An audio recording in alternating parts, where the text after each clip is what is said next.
Who's here? Too bad you only have 2 hands, huh? All right, so as everything has been put into place, you can see the speaker out there, the center of the racetrack. And we're going to take a look back at what's been going on all day long here in Pontiac, Michigan. It has been absolutely spectacular from beginning to end. You can check out the Jumbotron. I like that move right on the stage. I like that. Shape it. Hey, As our live streaming coverage comes online, you can see the sign-on happening right now. MotorTrend presents Roadkill, powered by Dodge. As it has been since the very beginning of this event. Silverdome parking lot, correct? Correct.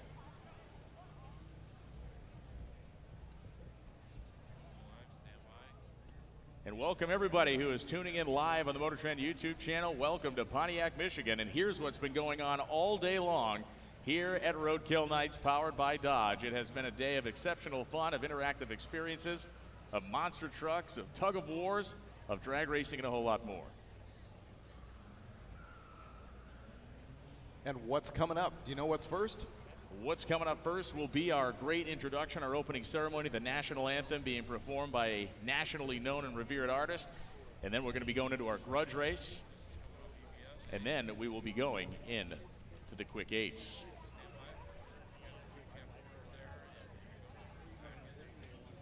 Mentioned what's been going on. For those of you just tuning in, we take a look back earlier through the day to look at some of the great activities that have been happening here. This, of course, the drifting experience, which we've only been able to watch from afar. We've not been able to escape the bounds of our booth, but man, a whole lot of fun in these brand new Chargers hanging the tail out. It's cool that they can get those cars slideways. Oh, yes, they it's can. Really, pretty neat. I mean, we saw one smoking the front tires off the starting line, Exactly. an all-wheel drive model this afternoon. You think about all-wheel drive, it's not known to be a platform that can get that kind of sideways, but that's really cool that these Chargers can do it. They have a button where you can put them in rear-wheel drive mode. Okay, okay. That is spectacular. A nice tight course, a lot of great precision driving. As you can see the cars, the ballet of drifting, pinwheeling around the flag, and then the red, white, and blue burnout to get things officially kicked off. That was about 9:30 this morning. As the fans were starting to come in, it was a fun cloud descend up over the city of Pontiac, Michigan. Good looking cars, and again, the debuts this week of the 550 horsepower and 420 horsepower models of this thing. Really cool, really exciting. Brian Lone's here, joined by KJ Jones. We have David Freiberger and Mike Finnegan in the booth with us as well as we get ready to kick things off in style here at Roadkill Nights. I want to talk to David and Mike for a second as we're getting things squared away. We touched on it a little bit earlier about kind of the meaningful nature of this thing. Do you guys feel like this is a homecoming? It's a reunion? What does it feel like to you? Oh, it does feel like a home. I love coming here every year. Like, it kind of kicks off the second half of the year for me with all the conventions and races and things that happen, you know. But to be back here in this specific spot, you know, where I got to see Ice Cube live. Yeah, man. I love it. I love it. Memories come flooding back. The what? Memories come flooding back.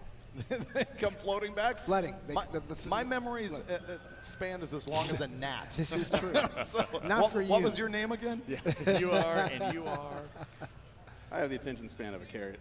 No, but all the cool things that we've seen over the years here and when it was down the street at M1, I mean, just incredible, incredible memories. And I've only been at this is my 5th year at it, so I haven't been here for the whole ride, but I'm just really glad that I got a chance to do this. It's a very unique event, the drag racing on the street.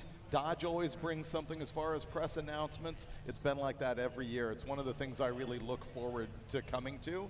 And this year, with us not having to shoot TV, I think we're having a really good time because we're able to mingle with the fans a lot more and spend time here hanging out with you guys. Have you caught up with Cotton and Newbern at all? Oh, yeah. Okay. Of course, Cotton and Newbern are here. We've signed a lot of items that they have already signed. So it's cool that they came out. Christy Lee also here. She had joined us just for a few minutes earlier in the podcast or the broadcast. The broadcast, yeah. I'm going to regret even bringing this up, but are there any memories that stick out in your mind that you would just like to forget, block out? I mean, year one when we lost, yes. Okay, Finnegan, this was really dangerous of you. I know. Because you told me not to bring it up anymore. Go ahead. Can't do it to you. You The can't. near Charger death So he knows what it is then. They're probably going to cut to the video in any moment. He You knows might as what well. Well, let's put it this way. I'm not upset that Richard Rawlings hit the wall in a brand new Challenger. Oh, there was that. That's quite a nickname after that. Yes, it was. I only brushed it. I didn't hit it. Oh, I don't remember that. What happened? what are you talking about? So one of the other things we had going on in the pits today, you saw the drifting. We also had the Raminator monster truck that was down there crushing cars, putting on a great show for a bunch of fans down there. A spectacular look. And for those of you tuned in here, you can check on the big screen for some Raminator action. Throwing the rear steer in that thing, sliding it around, and crushing stuff. Brian and I asked the question to each other, would you ride in it? Would you do it? Oh, absolutely. I was a nah dude. That was a nah dude for me. Really? Yeah, that's a nah dude for me. The cyclone deals that they do when they block the thing in the steering and just lock it into four-wheel drive is fantastic. So the Raminator team here putting on a great show, and these guys traverse the country. The drag racers think they travel a lot, but the monster truck guys, they are somewhere every day beating on those trucks. And it's just another facet of what this event is, how it brings together the whole culture of Dodge and Ram and everything. The re-entrance of Ram, of course, into the NASCAR Craftsman Truck Series is huge news. That's been a big headline, and the truck's down there. Good-looking rig. Good-looking rig. That's right. That's right. Something that we asked Newburn and Cotton, they, of course, have purchased some of the former hero cars from the shows, et cetera, as have you guys. What beyond why am I forgetting the name of this thing? Rotson. Let me dive in on here 1 second. We have footage of your tug of war, and I want you guys to look at the footage here and walk us through the strategy that got you a victory. Well, the strategy was they put Dodge drivers in the passenger seat to be nannies upon us to make sure that we weren't blowing tires and therefore quarter panels off these cars. I got mine in 4th gear up to 85 miles an hour of wheel speed. What'd you see, Mike? My plan was to ignore that person completely. And then I don't know what happened. I heard everyone else stop. I continued, and then all of a sudden, mine stopped. And that was it. I don't know how I lost. That's what I'm saying. Because I feel like I went longer than everybody else. So we saw the triumph of Freiberger there, the bump of the knuckles after the fact. So that was a big win. Yeah, you can go out on top as the trifecta tug of war local champion of Pontiac, Michigan. And of course, that is a replay of what we did almost 13 years ago, 12 years ago on Roadkill. We did the 3-way tug of war, and that's why it came back for the 10th anniversary of Roadkill Nights. So our Grudge race cars are actually coming up the return road here. We got a few of them have pulled into the staging lanes right now.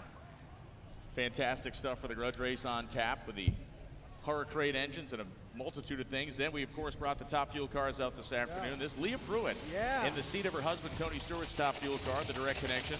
Top Fuel drags for American Rebel Beer. Renai on there as well. Fired up. Mike Tamagala says, go get him. And this is going to be a bit of a contest between her and Matt Hagan for distance.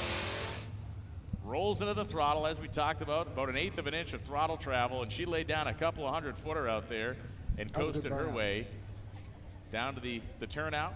Matt Hagan was the next up on the racetrack, and he also delivered the goods in the Nitro Funny car.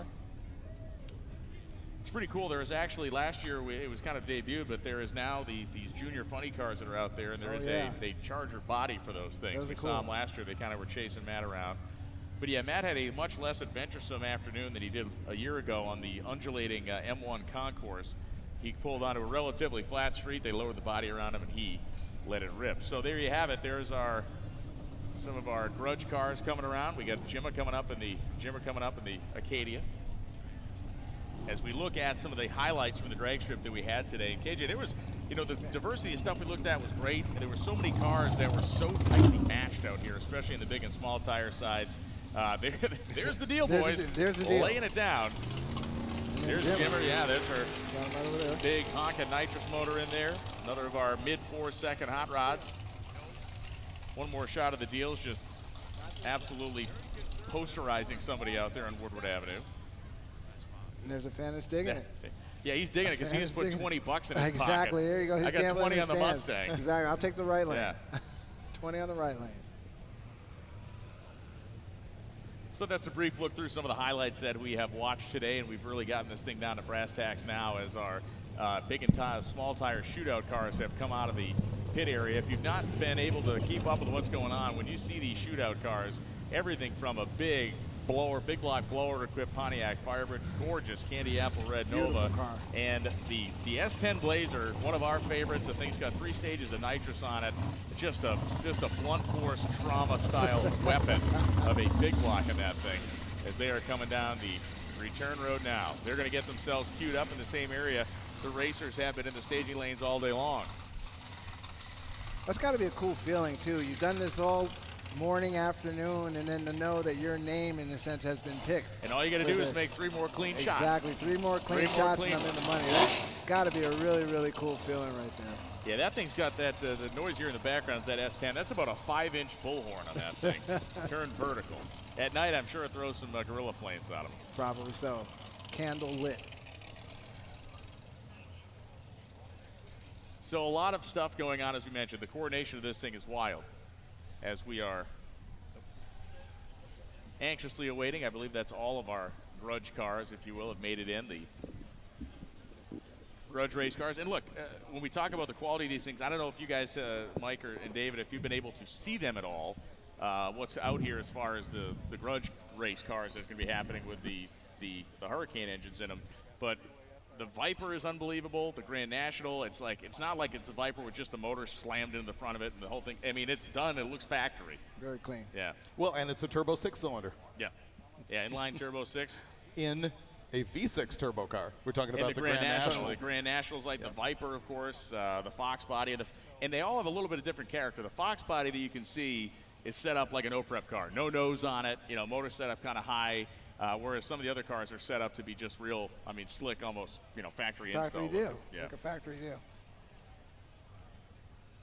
No time to pick favorites, though. If I can tie in a Dodge thing that was triggered by what you mentioned about NASCAR truck. Yeah. We recently lost Walker Evans. Oh, yeah. And Walker Evans, to me, is absolute Dodge. Yes. I loved his action at Baja back in the early years. In truth, he actually raced Chevys and Fords, but my memory is nothing but Mopar on that thing. And he raced Dodge trucks in NASCAR truck, I believe. Did he? Yeah, he had a couple of starts back in the early days. Like the early days of the truck series, if you look back at who were in some of those things, oh yeah, there were some guys that popped into that thing in the early days that were, it was not like it was now where it's more of a training series to bring people up. And we have some sirens coming down Woodward Avenue. The Oakland County Sheriffs are definitely clearing the racetrack for something right now, so I'm going to let them do their work. But yeah, here come the Sheriffs to clear the racetrack for, whatever's about to happen behind them.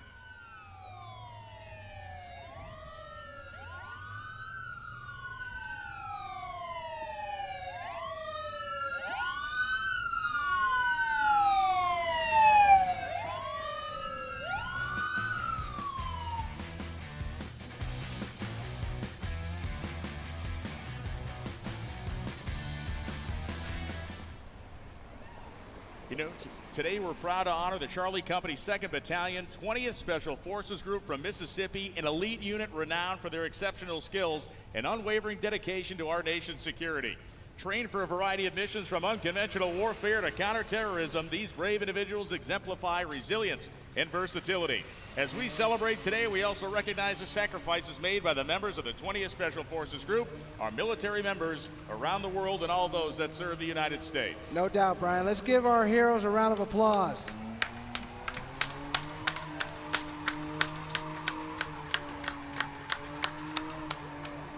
And we must also thank the Michigan National Guard and everybody involved as well. A fantastic, fantastic sight here.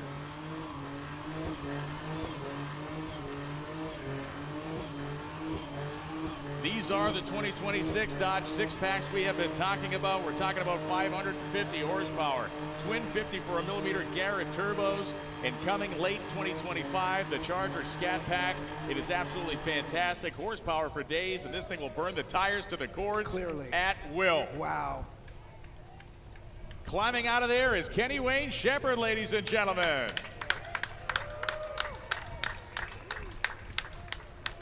Now that's how you make an entrance. Thanks so much for being at the 10th anniversary of Roadkill Nights. It doesn't get any better than muscle cars and street legal drag racing on Woodward. And for the 10th anniversary, we had to go big. Blues, rock guitarist, Kenny Wayne Shepherd for the national anthem. Let's stand up, take off your hats, and have some fun.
Absolutely unbelievable. Kenny Wayne Shepherd, one of the great guitarists of all time, gracing us with the national anthem. Matt McAleer, great introduction for Kenny Wayne Shepherd. What a fantastic way to kick off our racing this afternoon. One more time, folks. Kenny Wayne Shepherd, a masterful rendition of the national anthem. Well done. That was awesome. That never gets old. Let's go racing. And Kenny Wayne, a Mopar guy. Oh yeah, totally. Totally a Mopar guy. Shout out Johnny Hunkins. Johnny Hunkins, a member of the staff of Hot Rod Magazine, pals of this guy, fellow musician. But man, Kenny Wayne Shepherd, he is one of the guys. You know, you see musicians and stuff kind of come in and out of the car stuff. He's been on the same track the whole time. Absolutely, and has a lot of cool cars that he actually uses and also brings to Hot Rod Power Tour occasionally. And so we are going to clear the drag strip one more time, folks, for our members of our armed forces. Absolutely amazing. Thank you so much for being out here tonight and helping us kick off this fantastic show.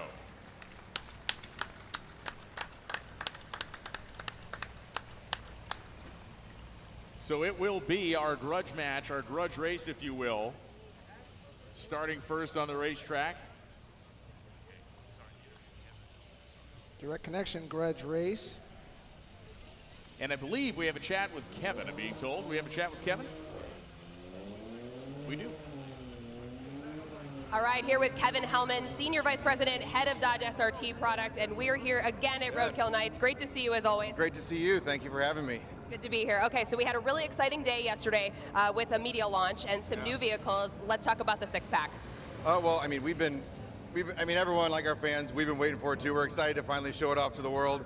So I mean, what a place to do it right here at our Super Bowl here on Woodward with Roadkill. So I mean, it's 550 horsepower on that T6, 0 to 60 in 3.9. It's going to be a blast. I hope everyone's making it out to the thrill rides to feel it.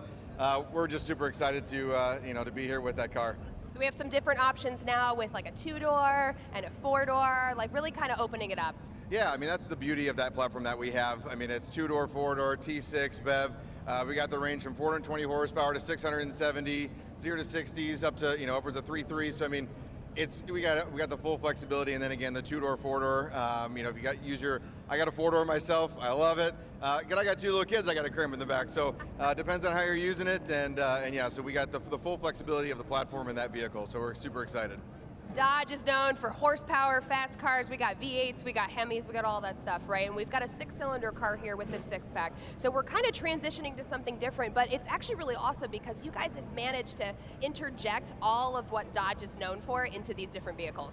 Well, that's always important for us, no matter what it is. And we did it with the BEV too, and obviously, read the comments, everyone's a little indifferent on it, but I mean, that's what we do. We make sure that it's a muscle car first. We put all that in there, and the key thing on the T6 with the new T6 is it's all-wheel drive standard. We have a rear-wheel drive button, and it's 100% of torque to the rear wheels, and that's super important for us. I mean, we're fans just as much as we are here creating this for our fans, and that's the biggest thing for us is that we have that flexibility to do it. So you keep your line lock, you keep your launch control, but you have all that grip there for all-wheel drive. You see these guys running down here? It's fantastic. Yeah. I love it. I love it. And we're in Michigan here, right? Yes. So we've got winter months and all the inclement weather. We don't want to talk about that yet because it's beautiful right now. We're talking about 90. It's good. Yeah, it's really good. Okay, we talk about Charger, we talk about Challenger. We cannot forget about Durango. We had some pretty awesome Durangos yesterday too. Oh yeah, I mean the Durango always gets forgotten, I think, in people's minds, but it's fantastic. It's such a unique vehicle in the market. I mean, we got a striker purple one here for crying out loud. And it wears it well. And so we're just injecting the same personality into that car as we have across the muscle cars for a long time. And so that's why we announced the jailbreak yesterday. That was the big thing for us. It was such a huge hit for us on the outgoing Charger and Challenger. On the Durango, it's the perfect spot next to do it. So, I mean, it's, like you said, over 6 million combinations. Pick your brake color, pick your interior color, pick your badge color, pick your seatbelt color. It's to give that personality because we know that's what the customers want. They've been telling us what they want. And there's no other UV that can wear it like that one does. Love it. Okay, we've completed our assignment. We've talked about all the professional stuff. Let's talk about Roadkill Nights, okay? Right. This event is just awesome. It's ever evolving. It's gotten better and better. 10 years. Here we are. Yeah, 10 years. And we're back in downtown Pontiac, which I love the atmosphere down here. I think it's fantastic. And the views are great in terms of this part of Woodward. And yeah, I mean, we continue to go bigger every year. And that's what Dodge does. And that's what we need to be doing is just continue to add and add every year and make it more exciting for our fans and everyone coming out. All right, fingers crossed, year 11. Yeah. All right. Not up to me, but I'm up for it. Me neither. I love it. All right. Appreciate your time. Thanks for having us. Thank you. Take care. All right. Thanks a lot. You can hear it in his voice. You can hear the amount of pride they've taken in this car, the amount of work that's gone into it, and most importantly, the amount of enthusiasm and passion of actual people that care about cars have gone into making these things. And that's why we have the excitement surrounding the Dodge brand we do right now. It's because guys like Kevin and everybody else that's got their hands on these projects, they are investing themselves into it. They have a vision, and we're certainly starting to see that vision come to fruition with burnouts all the way down the return road. The Kenny Wayne Shepherd playing the national anthem on the hood, that was all pretty spectacular. So as it has gone, we have reset up our racetrack out here. Cones are being reset up. Timing systems being set back out there. And then we have our cars, the Grudge cars first, are kind of paired up back there. You guys have both done this whole deal down the street. KJ and I have never driven in this type of environment. If you're talking to anybody out in the stands, what's the difference between this and a regular drag strip?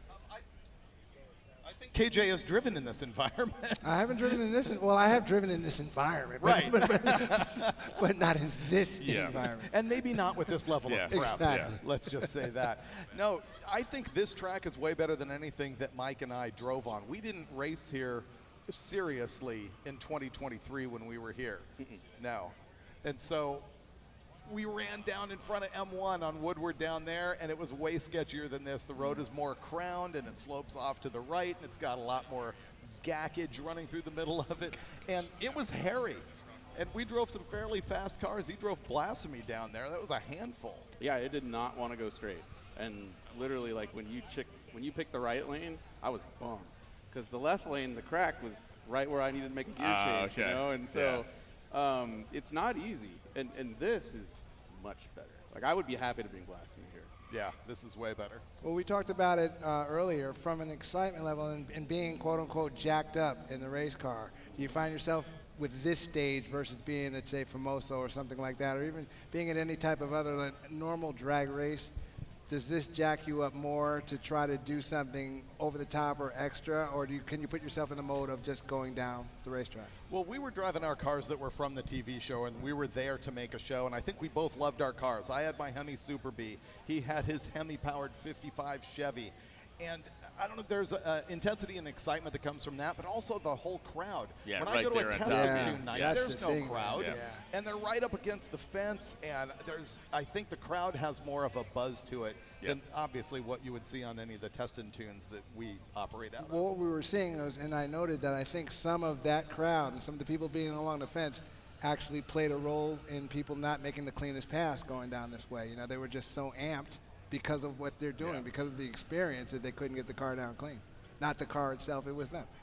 Well, even though we've got the surface prepped really well here, I think you still have to be a pretty good racer to come out here and know how to deal with the conditions and adjust the car. The coolest part about the format, especially today when we have the run groups coming out, it's like you kind of pinpoint your players, and then you know, gotta go out here and just blow the tire off, and then you can see they free up the front end a little bit and maybe make a move in the rear suspension. It's like, oh, yep, and then second one's good, third one's nasty, fourth one they back up the third one. That's like these guys, that's, to me, that's always like the racer sign of a racer, when you see somebody attack something analytically and get better each time they go down the racetrack. So are you seeing that in the big tire and small tire classes? Both sides of it. Are you seeing it in the Grudge match?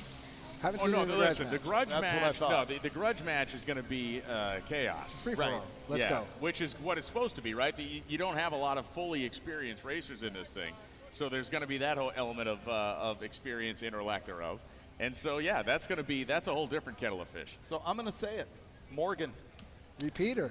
I feel like that is a strong bet, but I do think when it comes down to brass tacks, I think the Viper is going to be the car to beat. Okay. The Viper by way of car and by way of O'Malley just driving that car. It seems like, you know, he seemed to be well in command. Exactly, and he's not presented as a drag racer. He's presented as more of a drifter in that type of environment. You know, and a former X Games guy, whatever that is, if you're into that type of stuff.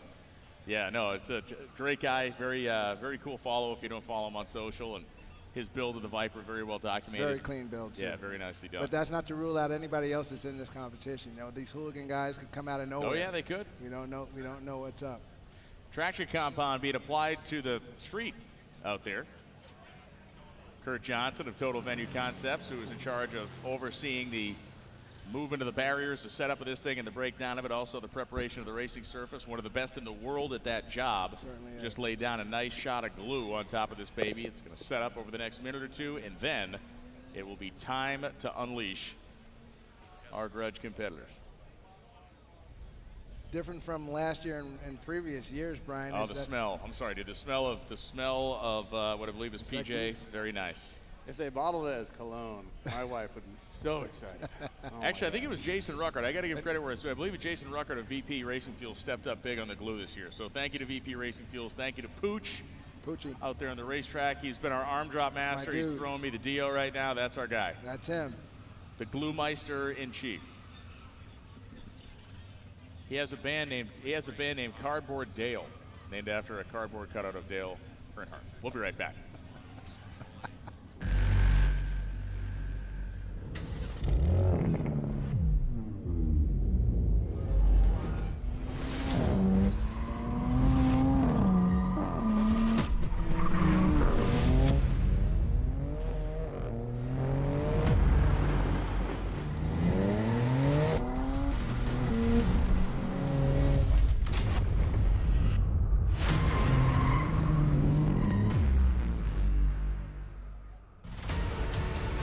The feeling of a car working is different than the feeling of a car going fast.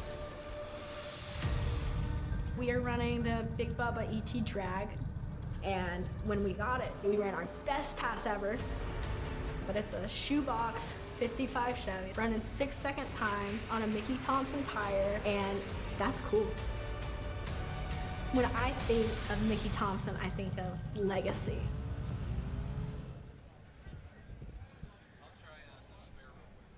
Always great to see Alex Taylor, as you just saw Alex in that spot for Mickey Thompson tires. And Mickey Thompson, a huge supporter of Roadkill Nights. And if we're talking about Mickey Thompson, we have to talk about a name that's been dominating the racetrack for decades. That is Mickey Thompson Tires and Wheels. And if you're serious about winning, you need a serious drag race tire that has gone through real-world R&D and testing before it gets to your door.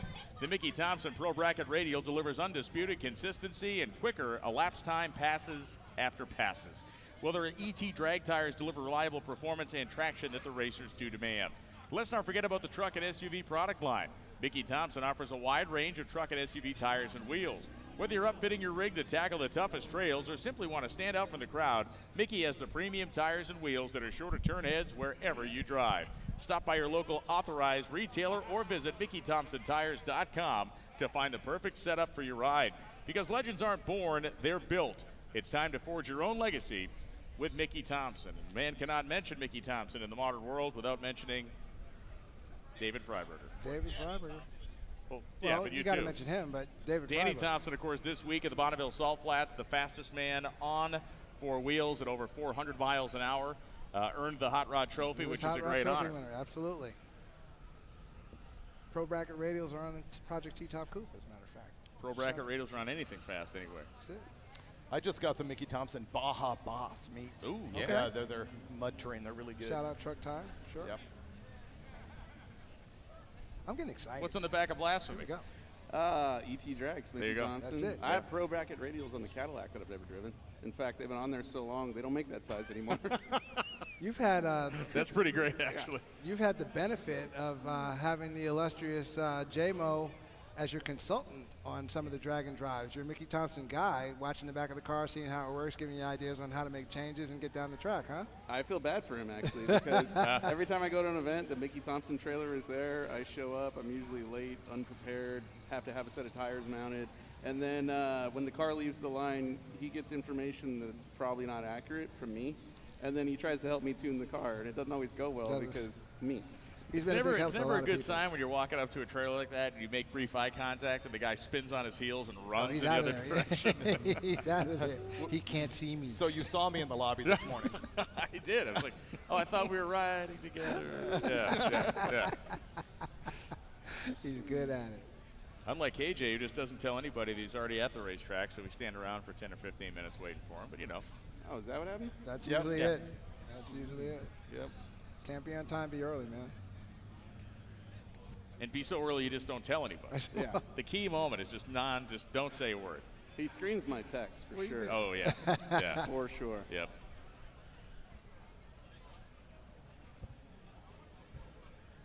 So the Grudge cars will be up here momentarily. Racetrack has been sprayed, racetrack's been set up, and as I look over, I think I see drivers getting helmeted up. I believe they're doing is it a random draw for the first round? I believe that it may be. They usually do the chip draw. Chip draw, so I think that's concluding. Matt DeYoung out here.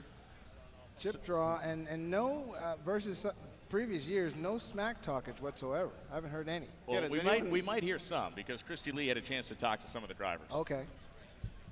Oh, KJ Jones had a chance to talk to some yeah, of the drivers. I didn't know. I can understand how they got you two confused, but it was KJ that talked to the drivers. Does he remember it? That's the question. I do. I do remember some of the questions, some of the answers. All right.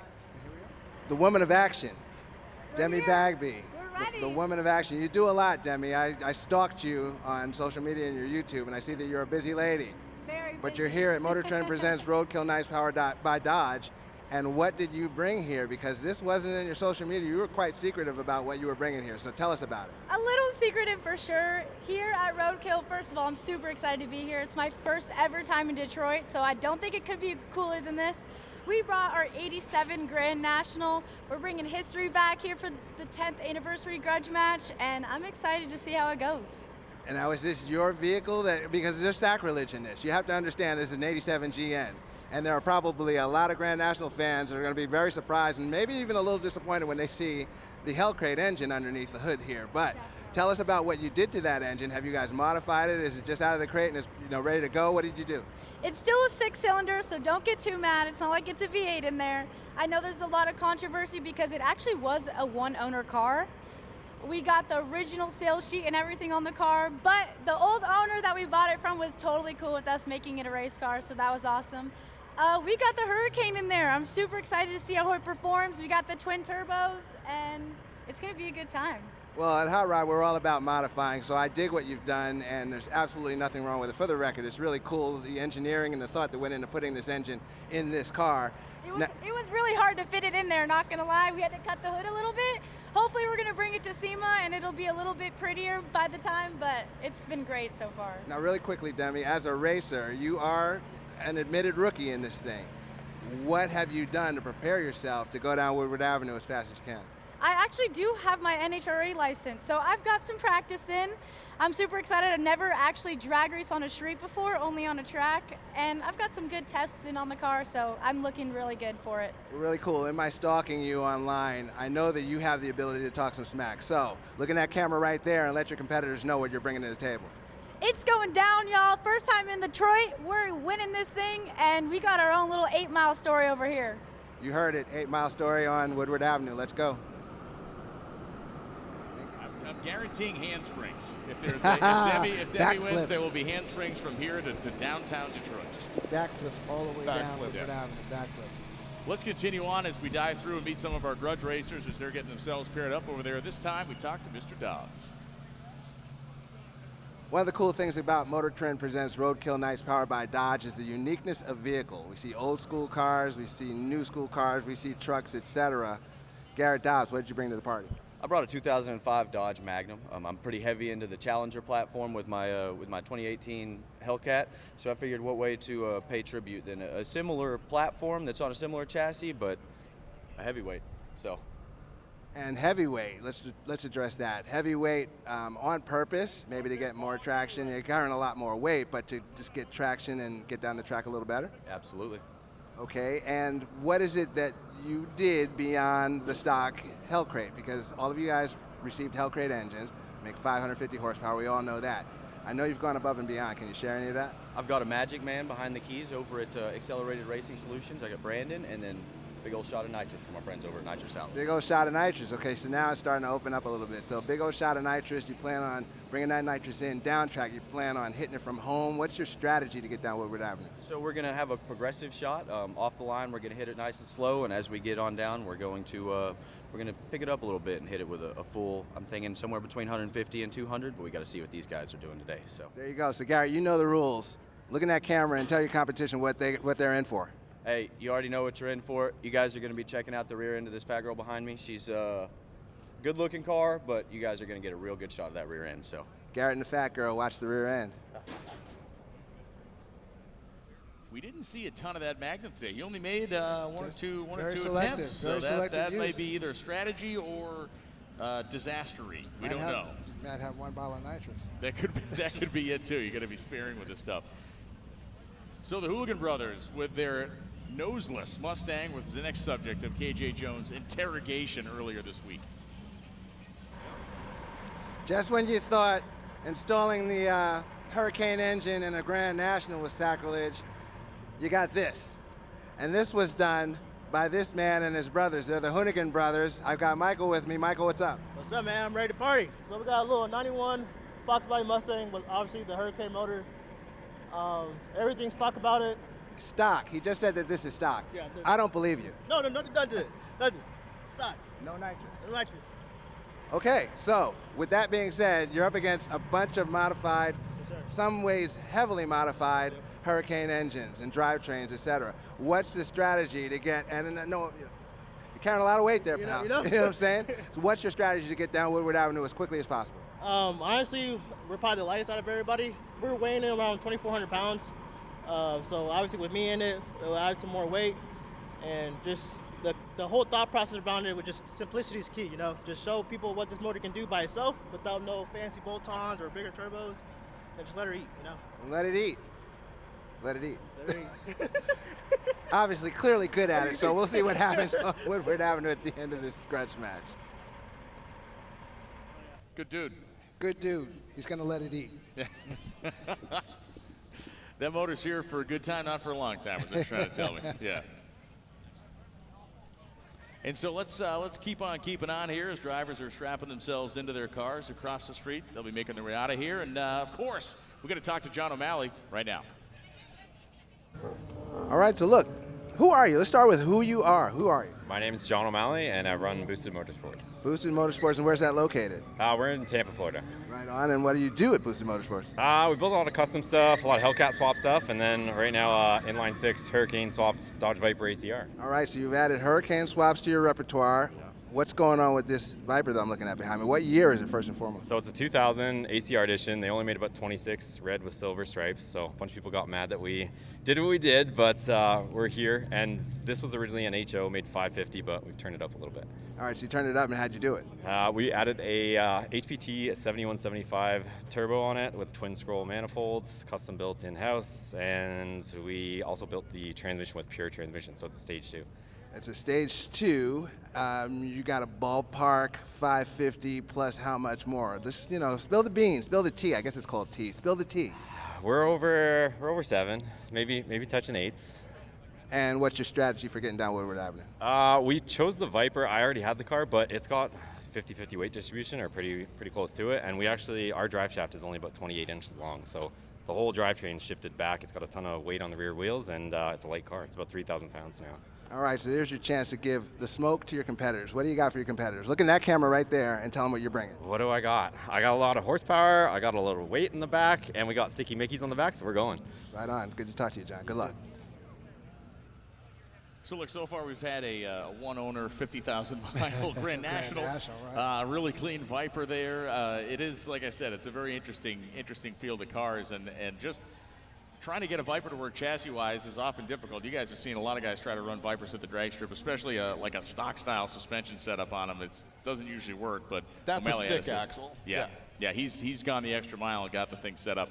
Let's continue through the field now. No introduction is needed. 2024 Direct Connection Grudge Match champion. But who are you? My name is Morgan Evans. The Mergen Evans. Mergen Evans is the nickname. And what do we have here? This is a defending championship truck right here, but 87 D150 OG Dodge. What's going on with it? Yep, so it's the 87 D150 like you said. This year we were set free with the rules, so we got to modify the Hurricane that's in it and did a big single turbo setup, and it's quite a bit different from last year. So in what ways is it different? Are you feeling more torque? Is it like bigger on the top end? What's the difference? It's making a lot more power. It looks a whole lot cooler, and it's going to be interesting to get down the road. Outside of the mechanical changes that you made, did you do anything to the body? Actually, I'm looking at that tailgate there. That seems like something that Morgan's Metals put together. Yes, we did. We actually added more cage to the truck. We tubbed the back of it so we could fit more wheel and tire.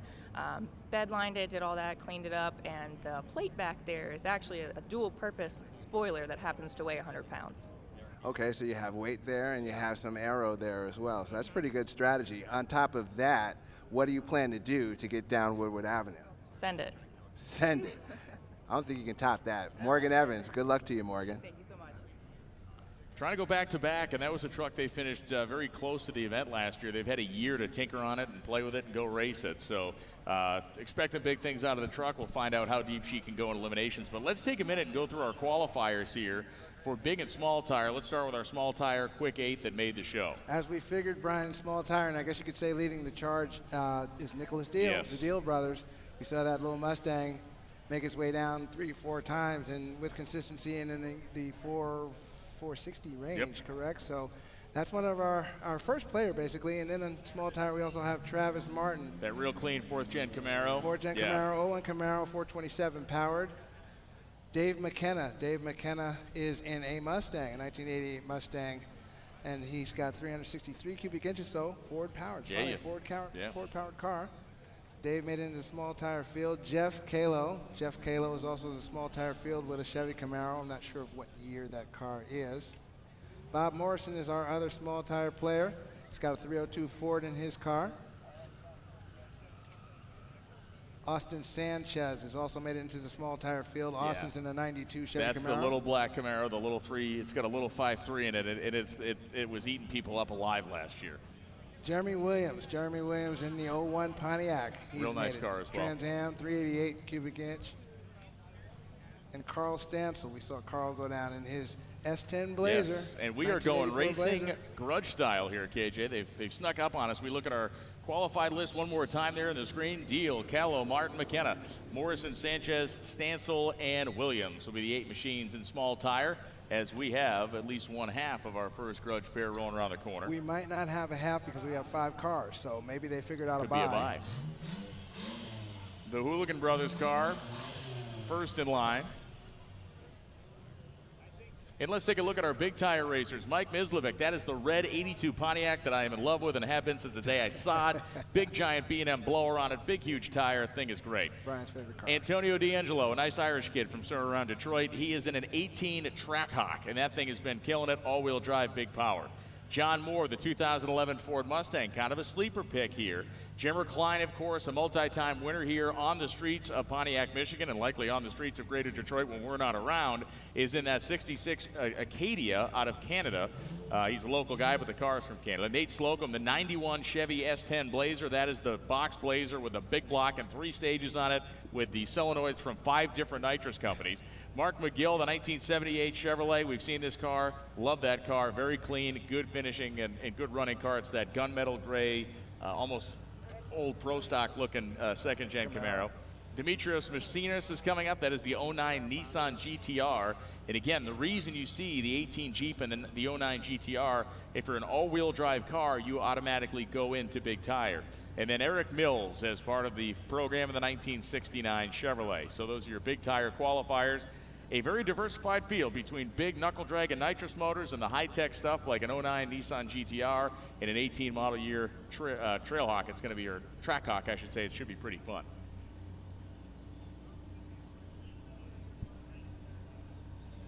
Matt DeYoung is flapping his arms in the air, either to attempt to take flight or to direct cars to the starting line.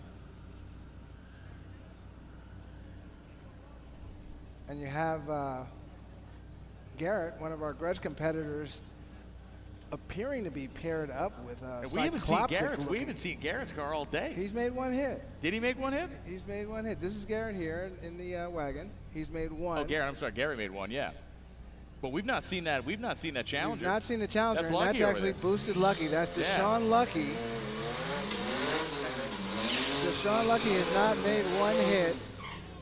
I don't know how to play this because Deshaun Lucky clearly wasn't there when we did our driver profiles the other day. He was supposedly on the road en route, and they were going to catch up with him a little bit later on Friday to do his interviews. Now, this thing's got carbon doors and stuff on it, guys. You see that? Yeah, but it's not a formula for success. when you show up and this is your very first hit and it's competition. Well, it'll be interesting to talk to him. Let's see what happens here with the arm drop. As the Challenger pushes through the... It's been a problem all afternoon as this thing's gotten hot and a little greasy up there, as cars pushing themselves through the staging beams. Yeah, you see the front end just locked up as they've got the you know, what am I trying to say? Line lock on, yeah. Before they leave. And here comes the Grand National and the Fox Mustang. Two different ends of of charisma. How about that? Yeah. Yeah, one beauty is only skin deep, and the other is ugly, goes all the way to the bone. So you get to pick. You get to pick which one you like. Mike, who do you like here? Oh, I love the idea of shoving the wrong motor in the right car, so I'm going with the Grand National. And so burnouts commence. Of course, Demi in the Grand National. Well, as my Uncle Joe used to say, it don't got to be pretty.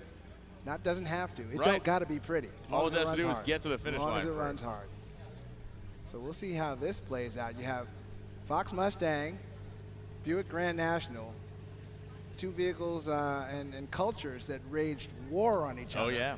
Throughout the middle 1980s. Oh, yeah, the war to settle the score. Yeah, absolutely, yeah, remember that? Grand National yes, versus indeed. Fox Mustang, absolutely. Team Mustang, Team Grand National, that's what it was. And there is an odd twist, obviously, to this thing where you have obviously the body styles, but then you have these, and they were powered by a pair of inline 6 Chrysler engines. If you told guys back then that this would be happening all these years later. Yeah. Staging duel? No, Pooch has got his arms out. Okay. Pooch might be blessing them right now. Well, they both went past the beams and had to back up, so that was interesting. Waiting for probably getting our starting line reset, and then Pooch will bring him in. To a reset. Nice looking set of weld wheels on the Grand National for Demi. I'm excited about this one. This is Mustang Grand National, dude. This was like, look. Here goes Pooch, waving him in. Don't gotta be pretty. They're both away. Oh man. It don't gotta be pretty. Streeter. Look at that. That is just a full-on donkey stomp job out there by the Hooligan brothers, Stock taking care of Hurricane business. engine. 564, nice solid run, 673 Very for Demi in the solid. losing effort of the Grand National. Now, we should clarify that it chases a race here. So if somebody so-called red lights by leaving before Pooch does the arm drop and the other racer actually goes down track chasing him, that counts as a round. I would bet a Nobel Prize on the fact that these 6 people have no idea what any of that means. What is a who? A who is a where? Come on, it's a lame TV rule anyway. Nobody likes that. This is actually the way it shook out is brilliant because this was my predicted final round. This is the final. This is the final round right here. One goes home. And I'm guessing Low ET is going to get the bye of round 2. Probably. Chases a race is how Alex won. Yes, it was. Yes. Yes, it was. Against Eric Malone. Yeah. Against Eric Malone. Yeah, but again, those are 2 drag racers. Correct. People that, engage in the art. All right, so O'Malley's going to back up the Viper. Pickup truck is good. Morgan's back. Big single on that car. Yeah. They took the twins off. Big single turbo on it now. 10.5 tire. They both sound spicy. They do. They sound good. And she did a drag and drive with this truck. Yes. Did very well. She's done drag and drives, and she's just gone to the track with it, so she's been racing with it as well. I ran into her at either Rockingham or Bowling Green. I forget which, but it was a drag and drive, and she did finish. So this is you can see he's telling him to leave. He's leaving in second gear, which is a very common practice out here. The wheels on that thing are really neat. Really nice cool. thin Almost spoke look wheels on that. Look like spindle mounts. Yeah. They look almost like spindle mounts. Morgan stays. Morgan wins. Morgan wins. Oh my God. Morgan wins. wins. Oh man, 528.1 Yes, beats indeed. a 583. The truck just absolutely annihilates the Viper. John O'Malley got a lesson in deep staging. First class lesson in deep staging. Morgan was about a foot in front of that car, and she left first as well. Game over. I love that a farm truck beat a Viper. Watch this. Bing. Yeah. That was a free class on how to leave the starting line. Yeah. And it won, what, 580? 580. And the Mustang went 560, if I remember correctly. Well, see how it breaks down. Got 2 more rounds to go, but yeah, I get what you're saying. There will be a bye to the final. Wow. You bring all the heat, but anything can happen in a drag race. We know that, guys. We know that. That's it. It's a lot different when you're making your test shots in the afternoon. Now we're going big tire racing. The adults have arrived. Yeah, the kids had their fun. You will appreciate this Blazer, Finnegan. This thing is good. Look at this thing. The motor's all out of it. I mean, it's cool. Oh, yeah. I like the mailbox for a scoop. That thing's awesome. I counted solenoids from NOS, Steve Johnson's nitrous, the nitrous or induction solutions. What else was on there? Well, this is Detroit. There's places where you can sweep them out of the gutter. Right. Yeah, there's a Zex one on there, I think, Nitrous somewhere. Express, Yeah. NOS, Superman Steve, nitrous induction. Yeah. Nitrous solution, and I think that was it. Yeah, Just 3 nicely stages. put together truck, giant bullhorns on it, but we talk about McGill's car here that's closest to us now. If you're watching on the screen, that car has been just deadly consistent. Couple of 4-second hitters here.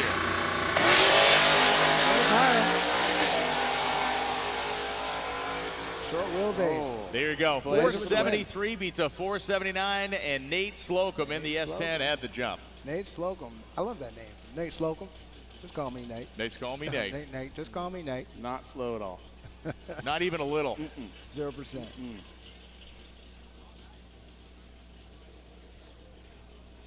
So the Trackhawk and the Nova will be up next. This Nova's a beautiful car with that candy apple red paint. Reminds me of Craig Grosvenor's car. That's a drag and drive machine. Yes, I thought that's who it was. I did at first too. Then I saw the Plexi scoop. I thought, ha. How I knew it wasn't him is I couldn't hear him from 3 blocks away. Oh man, that thing is brutally loud. You know, the all-wheel drive vehicles have to go into the big tire class. Nonetheless, I think it's a real advantage out here if you've got the horsepower to pull the thing. Yeah, and that's the big problem we've seen or we've watched all day is just sheer mass. I mean, Right. we've watched Antonio D'Angelo's Jeep run, and he could be sandbagging if he's smart. He was. He's sandbagged enough to get in the show, but that thing's been running low 5. Good race. Pretty good drag race, and he is going to walk away from the Nova. Yeah, he just uncorked one. 479.9. That's been hiding in the trunk all day. And we talked about that earlier today. They're not showing everything in these qualifying laps. Another all-wheel drive against Jimmer. Yes. This is another. This can go either way, Yeah. really. You don't know what the GTR was holding earlier throughout the day. You made the point about the weight of the all-wheel drive cars by the nature of that they're late models that are complete vehicles. Yeah.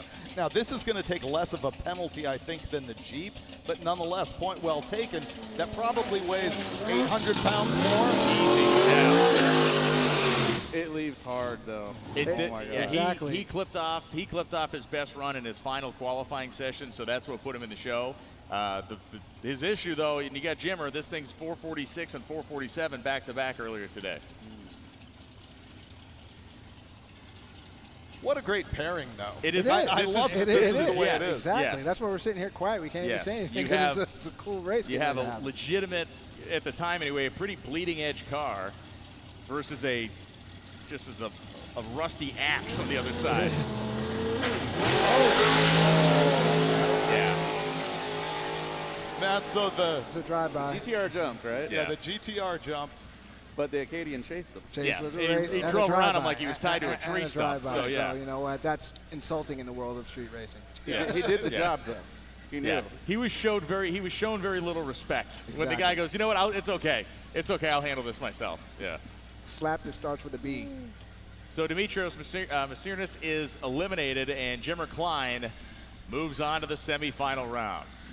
That's some confidence in your ride when you let the other guy go. Dude, get out knowing there. you're driving around him. Take off, dude. Yeah. Take off. Go ahead, I'll see you. I'll So see it. Mike Mislovic is in the Pontiac, and John Moore is in this world-conquering John Crown Moore Victoria. in the show.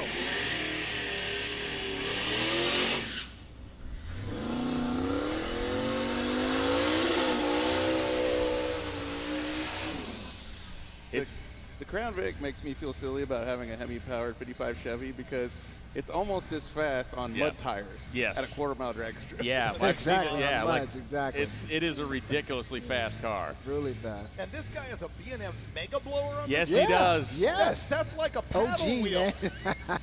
man. It is. Does it have You gotta nitrous, check it though? out, Because dude. No. that fixes everything. You know crazy. what? It does. Yeah, if he's got nitrous It to that does. B&M, that works. He does have nitrous plumbed into it anyway.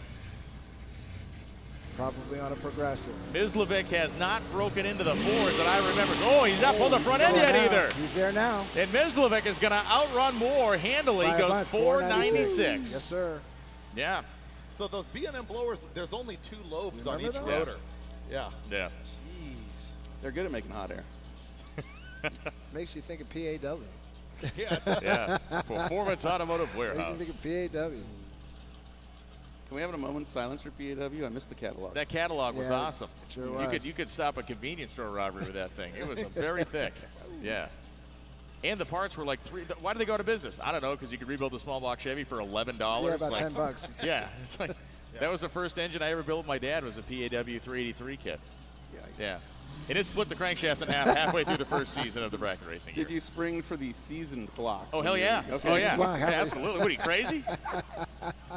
We were broke, but we weren't poor. Yeah.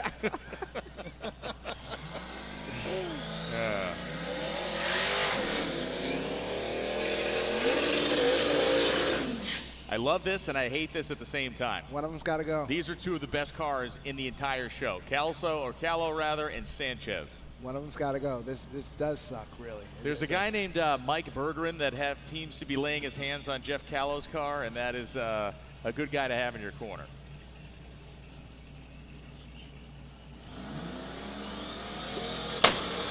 Sanchez brings it in. Sanchez had the jump. This is a great race. Callo's going to buy a car length, and now he's going to buy 2. 466 beats a 484, and Jeff Callo knocks out Austin Sanchez in the first round. That was a miserable draw for Sanchez. Night, Callo. And a decent race, too, at that. But, yeah, you can see Bergeron walking back wearing his Volvo wagon T-shirt. And when Mike is touching on your car, especially in an environment like this, you're in good shape. I tuned it up special. I would have taken that T-shirt and crumpled it up, right? Isn't that the right way to wear that? You don't want to iron that thing. Oh, yeah. No, it was, that was a hairy. I think the thing went over like 13 or 14 times when he crashed it. Yeah. Has he built another car? He's in the process. In the works. There's a doomsday weapon being constructed. Here's another one, Brian. Another matchup that you'd rather see later than sooner. Martin is probably my pick to win this whole thing, outside of Callo. But Martin, to me, has, and it's really just a nice, I love the fact that it's a nice, clean car. Williams' car is, he's not missed a lick, but at the same time, he's not nearly been as quick as Martin. Picture of consistency in the Martin's car. Picture of consistency. Made the right adjustments. You saw the car progressively get quicker. You saw just in how it was moving and working, the changes that he was making. So, you know, as it plays, he should be there.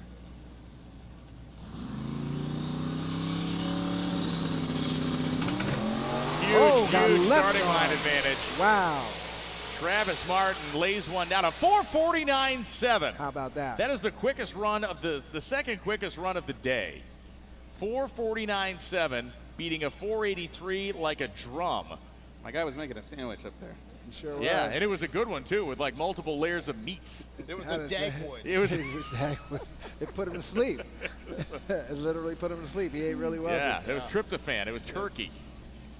And here come the deal boys. What's the deal? Pair of Mustangs.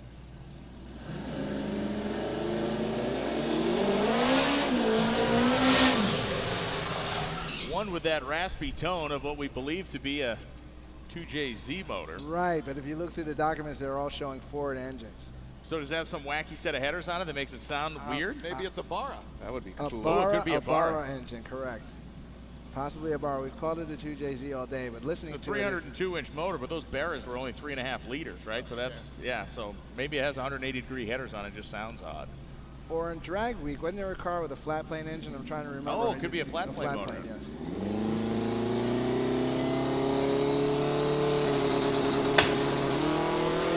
Oh, good race. Good race.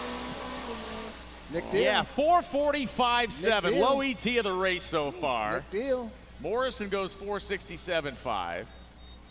Remember when you were a kid, you would go, like, you play sports with your dad, and it's like he lets you get a layup in it, and then he just swats you like the Kembe Mutombo. That's what just happened there. It's like you go, okay. You know what? I think it was the most even off the line of anything that we've seen in any It class. was. So far, It absolutely was. So far it was. And again, Mike, we talk about confidence and what we saw earlier with like Jimmer Klein letting the guy kind of roll on him. You know, those guys clearly set that thing up to just walk off the starting line and then get the job done in the back half.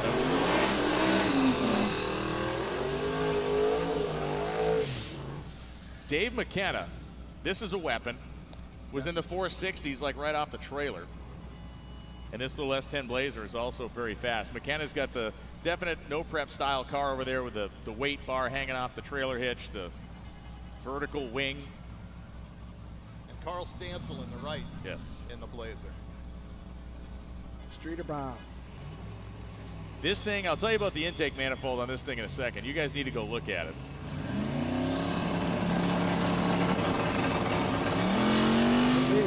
Transfer. Oh, see ya. Pulling away. And McKenna kicks it into high gear, goes 464.5 as Stansel goes 509.6. If you guys get a chance to go see that car, he took the charge pipe out of the intercooler and ran it into the bottom of a Holley high ram between the intake runners. Sealed the top of it, the back of it, with a like a burst panel. And so he's feeding the boost from the bottom of the intake up to the roof. Why? I don't know. I didn't get a chance to talk to him, but I was admiring its craftiness. I'll tell you this. Cylinder-to-cylinder distribution is not what you think it is in most aftermarket intake manifolds, and it can be affected by where you introduce the boost. Remember the old Ford 5-liter deal where you could feed the thing in from the side, and other applications had them in the front?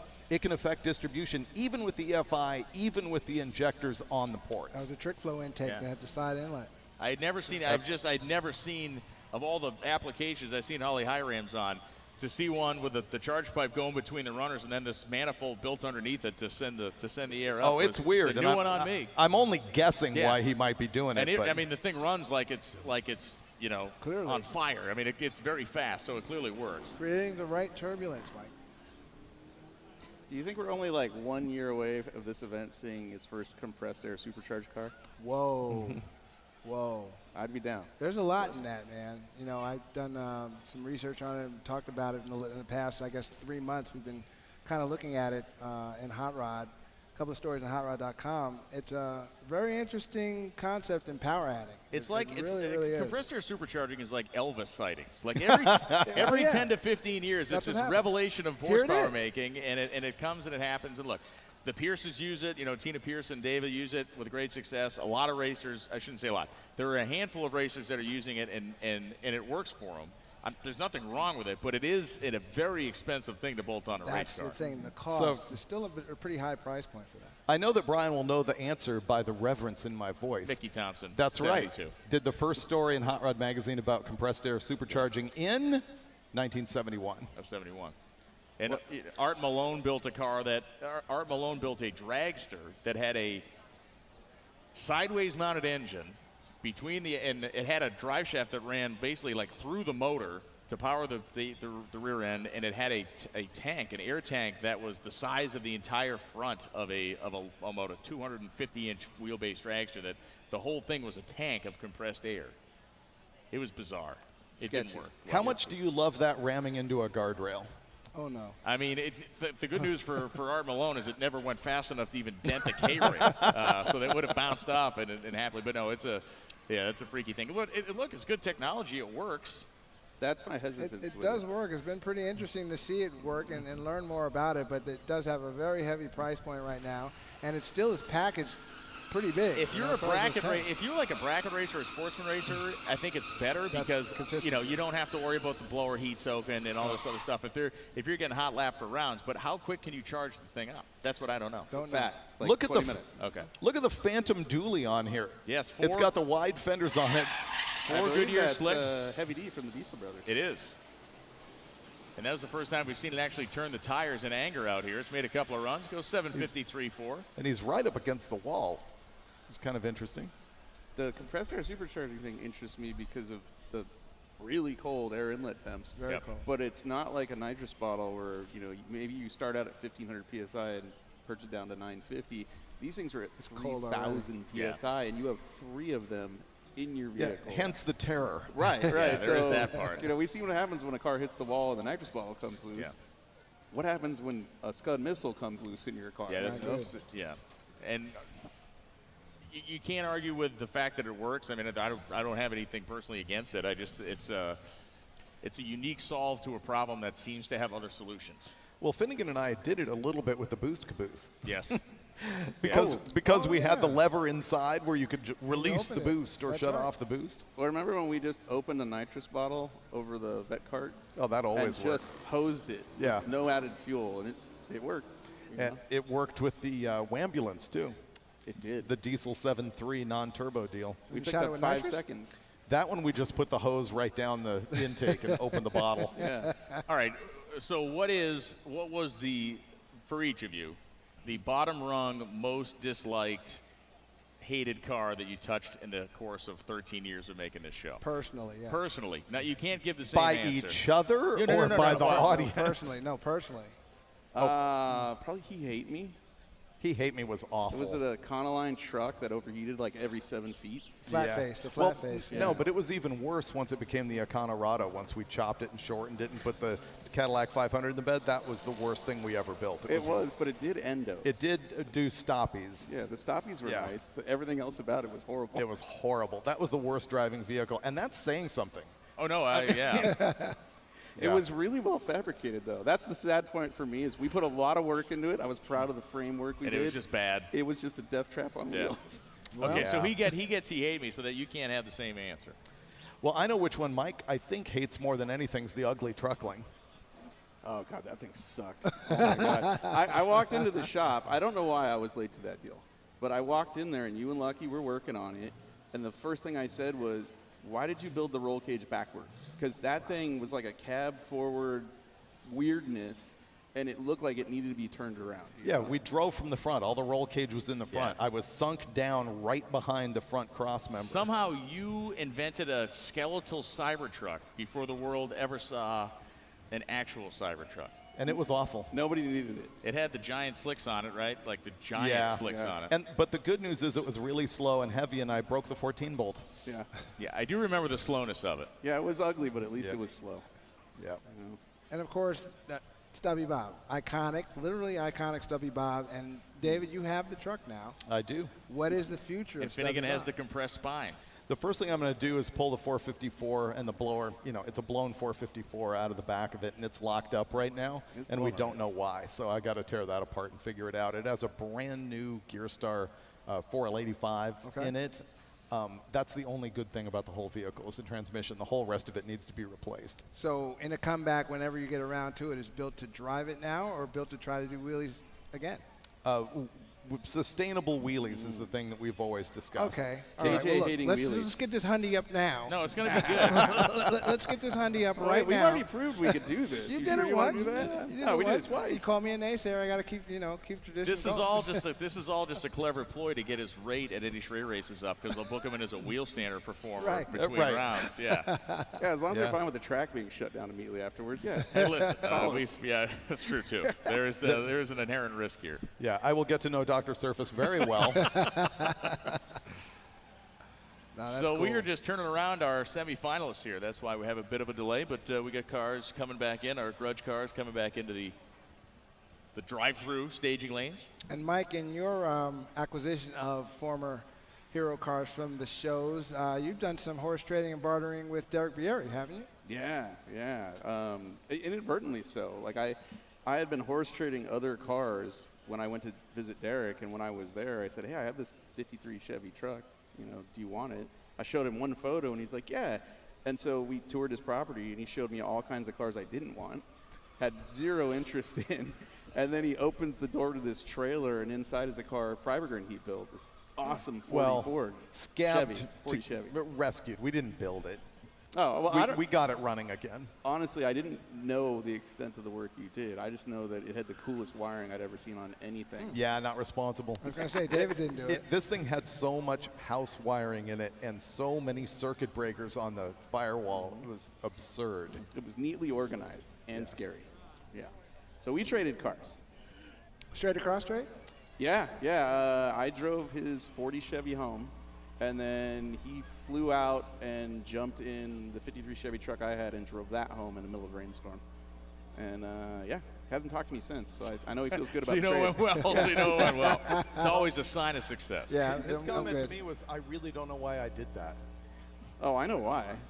He's got like 350 cars he's never sold. Like, the dude doesn't sell stuff. So the fact that he even traded one, I think he was just miraculous. Bored. Yeah, he was bored. you know. And David, you just recently announced 1,000?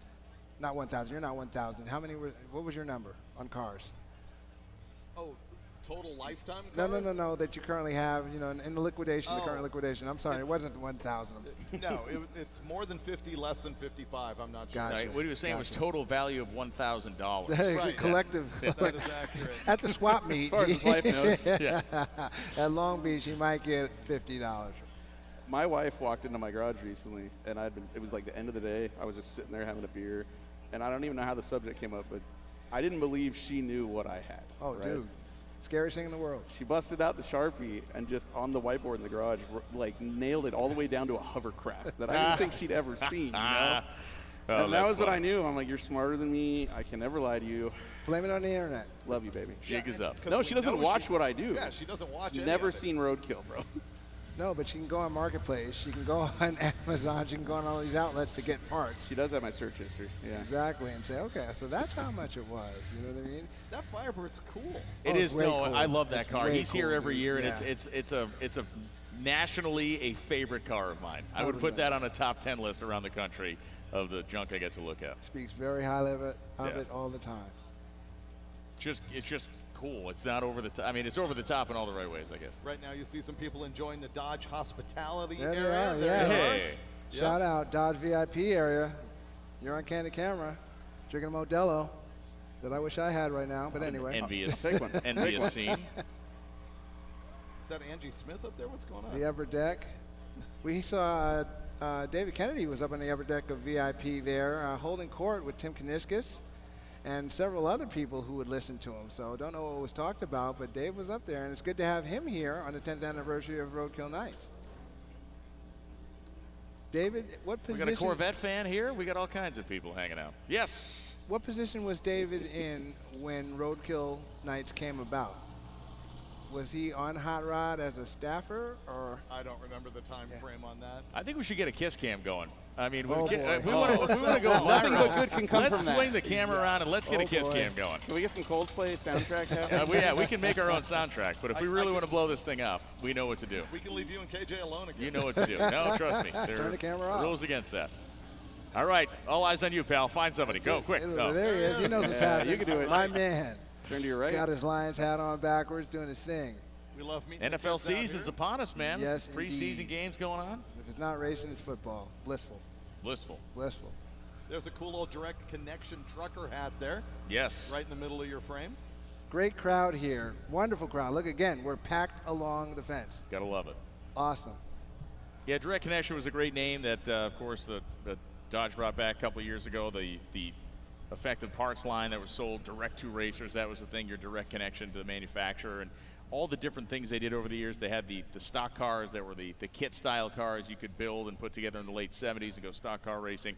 All the drag racing parts they offered over the years. And guys like Herb McCandless were a big part of that program. You know, Herb was a massive dealer for that type of stuff and ended up buying loads of inventory back in the 80s when the Direct Connection program kind of went into private hands. But always cool to talk to Herb. We'll see him at the U.S. Nationals. The Hemi Shootout is back. Sox and Martin Hemi Shootout, 8-second, low 8-second, 68 Hemi Cudas and darts, jamming around for 25 grand and a big giant cylinder head trophy.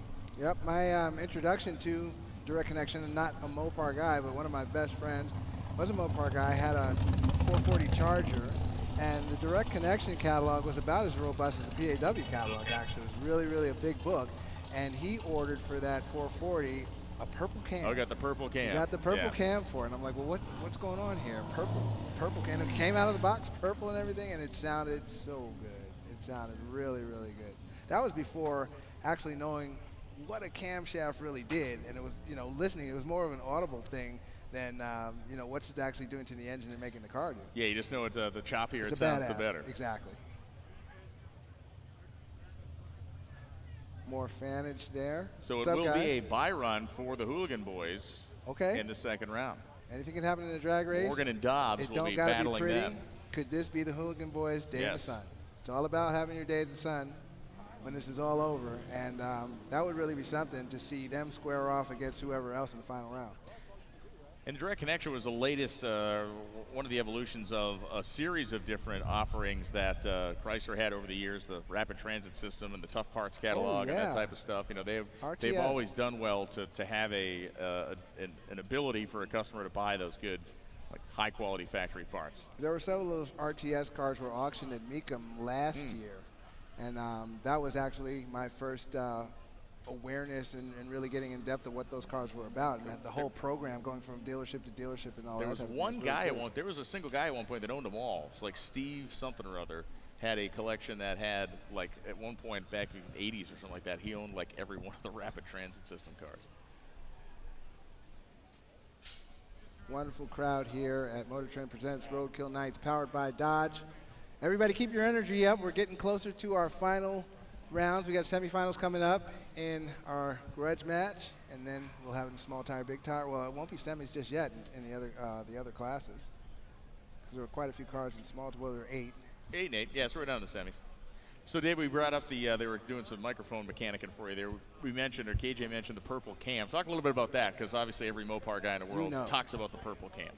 Well, there is no one purple cam. Okay. The purple shaft was sort of the line of direct connection shafts. The most popular one is the one that everyone calls the 509. The 509 292 on a 108. That's the right cam. That's what you would get put in your 440. So was that like with your CH4B intake manifold on it? Exactly. Yeah. Was that a stock engine cam? Or no your piston to valve TM7. issues? Oh, the TM7. No piston to valve issues or anything like that? Just throwing in a stock? Pretty much, you could throw it in there. You need to put valve springs on it. That was old school. Comp Cam still makes sort of a reproduction of that with a little bit more modern profile. The TM7 Tarantula intake manifold. TM is Tarantula manifold. Yeah. Wow. Yeah. Yep. The Edelbrock. You see that at Long Beach Spot? I mean, somebody's got it. Speaking of that, we've mentioned this before, but the Edelbrock, the last vestiges of Vic Edelbrock's car collection will be auctioned off soon. Some pretty significant cars in that group. Smokey Unix Trans Am style Camaro, 57 Chevy, the Boyd Coddington build, right? Is that a Boyd car, that red 57 he has? Oh, that's a good question.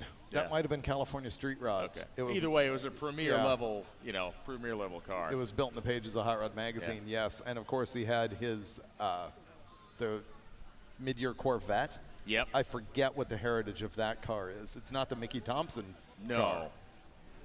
The Camaro they never sold, though, right? The Edelbrock test car, that Camaro, the red one, did they ever? I don't know if that, or did that go with the last auction they did? I have a feeling that one. I think that one stayed with the family for some reason. I think it may have.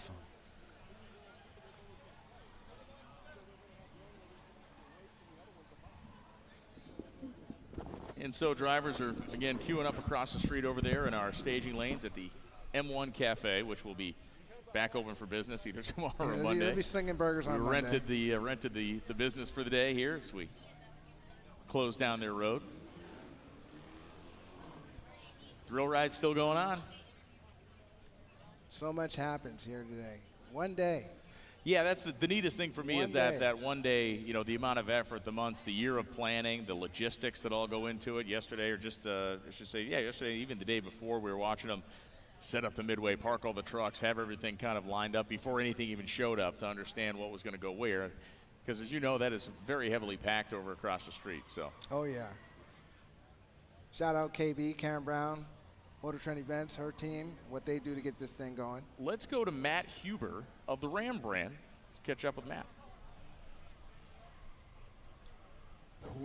All right, guys, hanging out here with Matt Huber, Senior Vice President of Ram Product. Now, we don't just have Challengers and Chargers here this weekend. We've also got some really big Ram trucks, and you guys have quite the lineup of product availability.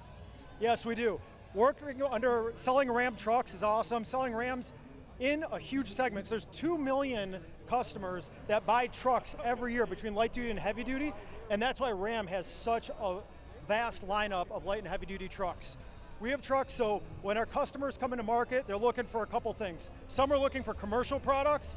We have a tradesman available for them in a light duty or heavy duty truck. They're looking for payload and towing, and we do very well with that. Or more of a mainstream truck. We have great Bighorn and Laramie trim levels in those versions that have upgraded technology and features. That's the majority of our sales are Laramie and Bighorn. Then there's a whole, in trucks, a whole luxury segment. You wouldn't think of it when you think about trucks, but luxury is a big thing, especially when it comes to profitability for companies. And there's no end to how much technology, features, and materials that they put into these trucks. And Ram has a very strong offering with the Tungsten that we launched for the first time last year. It comes standard with our HO Hurricane engine, 540 horsepower, plus 24-way massaging seats, 23 speaker Klipsch audio system, and hands-free autonomous L2 Plus driving. But my favorite kind of trucks, off-road trucks. And Ram has the best lineup of off-road trucks in the market. We start with a Warlock, which we've had the Warlock in the market for a little bit on light duty. We just launched it in heavy duty. We started taking offers last month under Warlock and have had very, very strong ordering since we launched that last month. Then you step up to a Rebel, and after the Rebel, we get into our extreme trucks. So on the light duty side, we have the RHO, which is right behind me. This is actually what I daily, every day, RHO on the light duty. And on the heavy duty side, we have the Ram Power Wagon. That is the most capable off-road truck in the market, period. So in addition to our lineup, customers, especially here, it's about powertrain, right? People want powertrains, and we have our customers covered. On the light duty side, we have a 3.6 Pentastar e-torque, and then you step up into our Hurricane engines, and we have a standard output 420 horsepower Hurricane and a high output 540 horsepower Hurricane. And then, you know, big news is we're bringing the Hemi back. So we're launching right now. You'll see the Hemi back. You'll see it around here. And so super excited about bringing that back to market. Then on the heavy duty side, we have a 6.4 Hemi as well. And then of course, the legendary Cummins 6.7 liter turbo diesel with an 8-speed transmission, and new this year, standard best in class torque at 1,075 pound-feet. Well, it's great news to hear the return of the Hemi, of course. I think all the fans and enthusiasts are definitely on board with that. You've got a lot of different trucks that are available. You obviously have a lot of heavy-duty trucks also that are available. But what about like the smaller trucks, the light-duty trucks? What kind of offering do you have for some of those patrons? Yeah, that's something, as the head of product, that's something I work on every day. And you know, we know it. We are the only U.S. truck brand that doesn't have a small or mid-size pickup truck in the market. And you know, our customers need it. Full-size trucks are getting expensive. Now they're about starting, they around $60,000 on average to buy a full-size truck. So some customers can't afford it or don't want to pay the money for that full-size truck. So we have to get them a more affordable option. And you know, we know how to do this. We're already doing it. So globally, we have a Ram 1200 that we sell, a mid-size truck. We have a Rampage that we sell in South America, even a small Ram 700. So something we know how to do, we know that we need to do it, we know our customers. We announced the relaunch of the Hemi, and you know, even we have a Bucking Hemi riding bull here that you could ride today with the relaunch of the Hemi. 2 months ago at Michigan International Speedway, we announced that we're coming back to NASCAR for the first time since 2012. With that, we launched the Never Stop Being American campaign, and then right after that, we came out with the best powertrain warranty in the market, 10 years, 100,000 miles.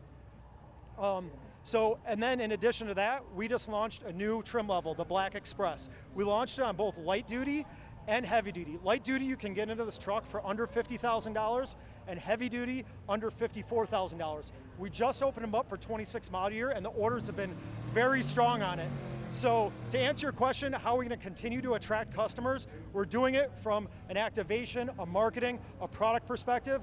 And let me tell you, that's just starting. We have a lot more planned, a lot more to go. So once again, you just have to keep watching Ram, and we have a lot more announcements to come that we are very excited about.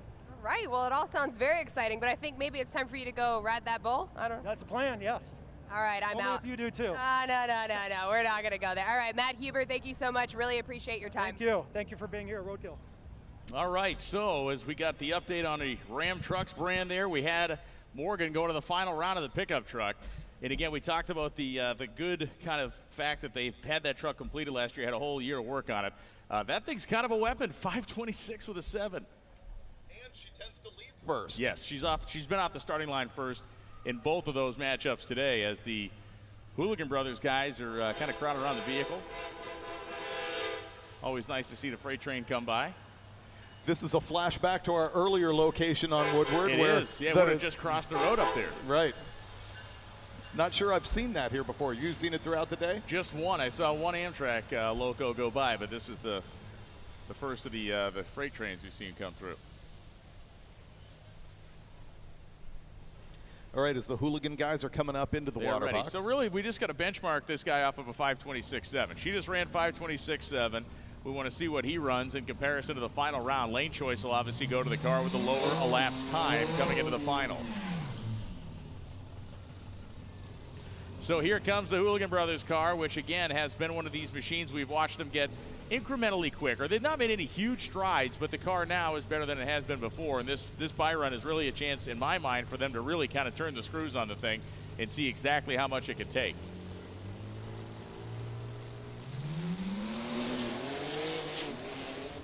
It's been doing this whole porpoising kind of wallowing thing down the racetrack. We've talked about that. It goes a 583.5. So they are going to need to pull out some real magical stuff. Something's going on with the rear suspension of that car. It does the same thing. It hits the tire and kind of just bounces its way through the first couple hundred feet. Yeah, and then obviously he's lifting off of it. It still goes 583, Yeah. and she's got a 527 in it. Looks like the cars could be competitive, but they're going to have to pull their act together real quick. This is the semifinal round of Big Tire. A fantastic contest between two. I mean, this is what it should look like, man. This is what it should look like. This reminds me of being around Detroit, like Race Rock Cafe, circa 1992. This was kind of the jam.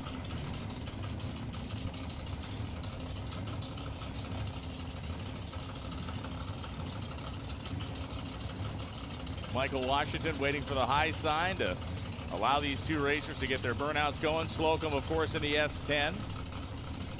Been putting on that show all day. Milsvik in the Pontiac.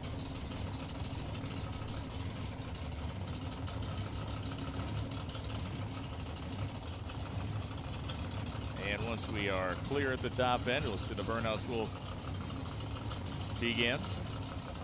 Steel cars, stock dimensions, like that's why I got a soft spot for this stuff. This reminds me very much of the earliest days of fastest street car racing. Yeah, back in the day, yeah, back in the 90s.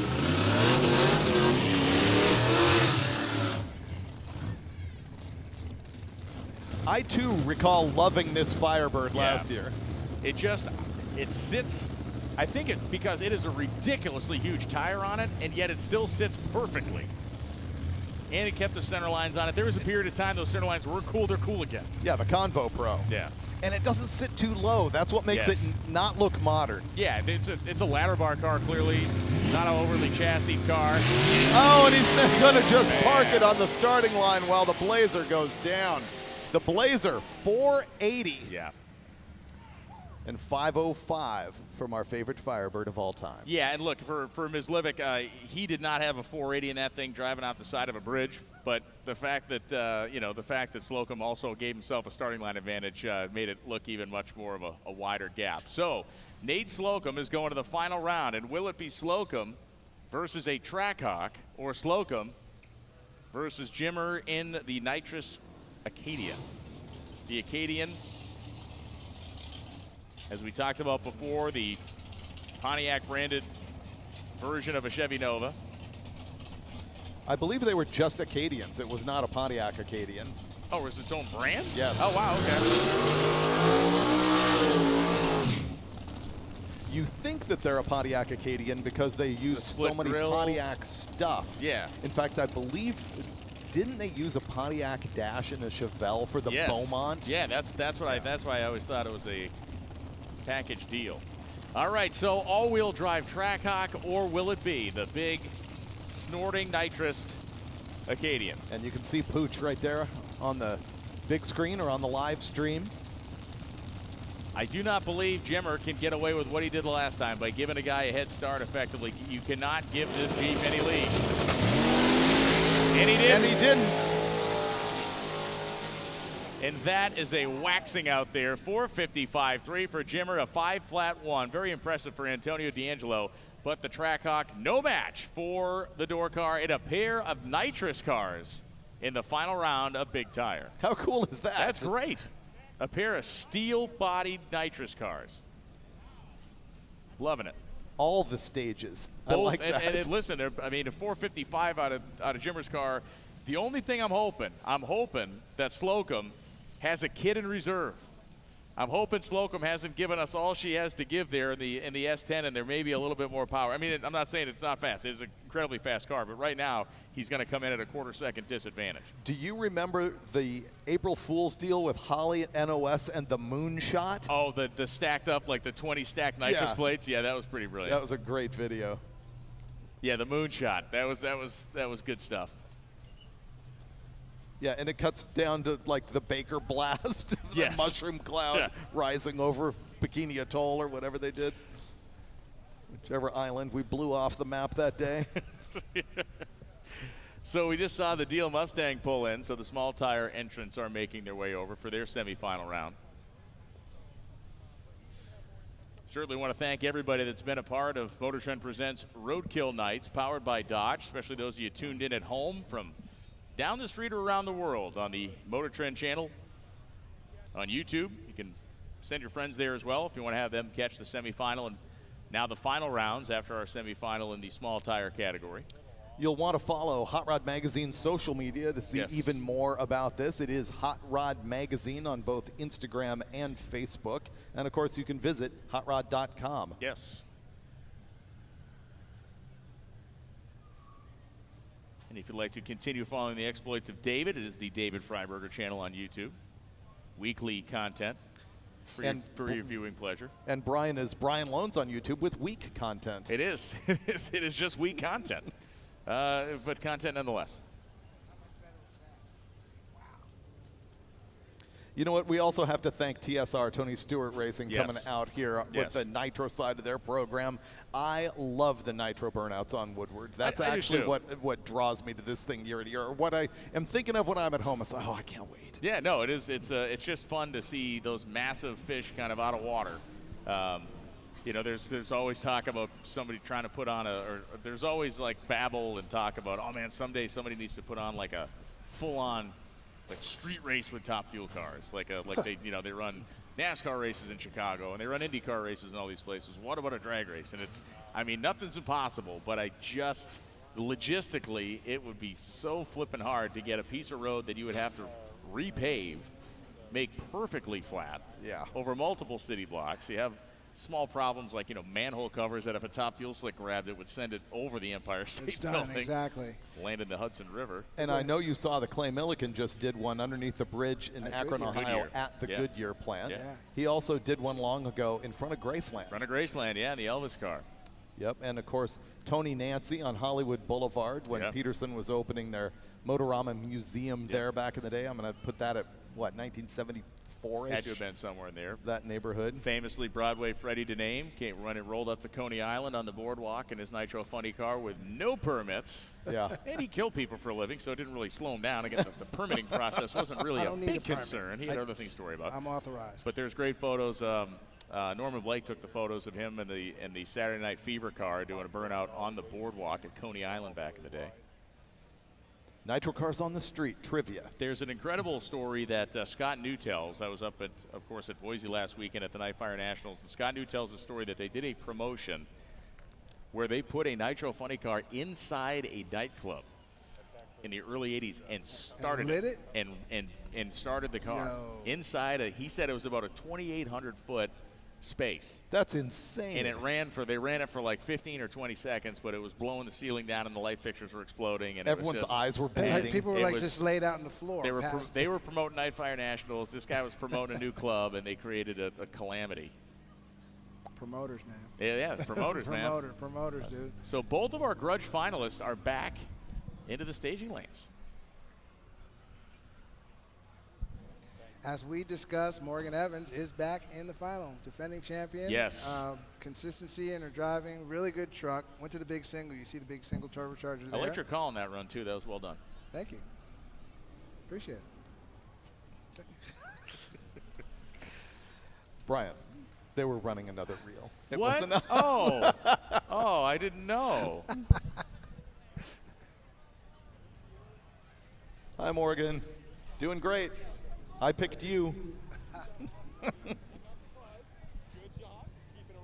Matt Rice has been helping her out with the chassis, with suspension on that car. He went down to Florida and went to the track with him, and they did some testing and tuning and everything. So he's involved with helping it out here on Woodward Avenue.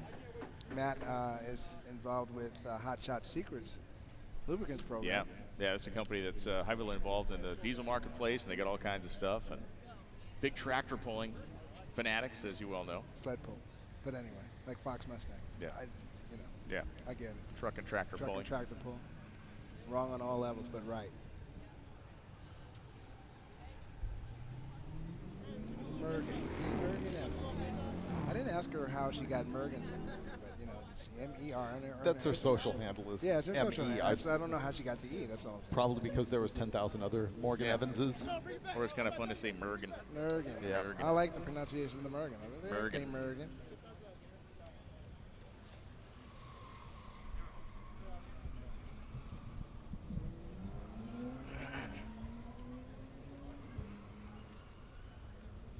We are going to take a quick commercial break as our drivers get strapped in for the semifinals in small tire and the final round in the Grudge race. Stay with us.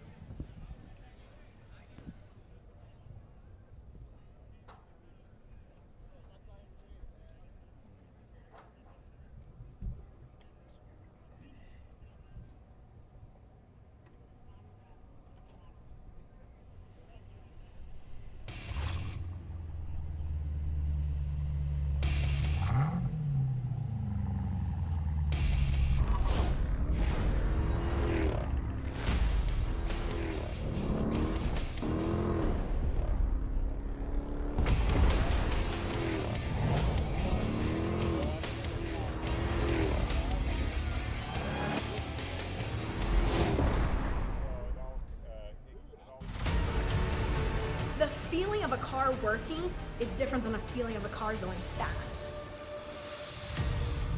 We are running the Big Bubba ET drag, and when we got it, we ran our best pass ever, but it's a shoebox 55 Chevy running 6-second times on a Mickey Thompson tire, and that's cool.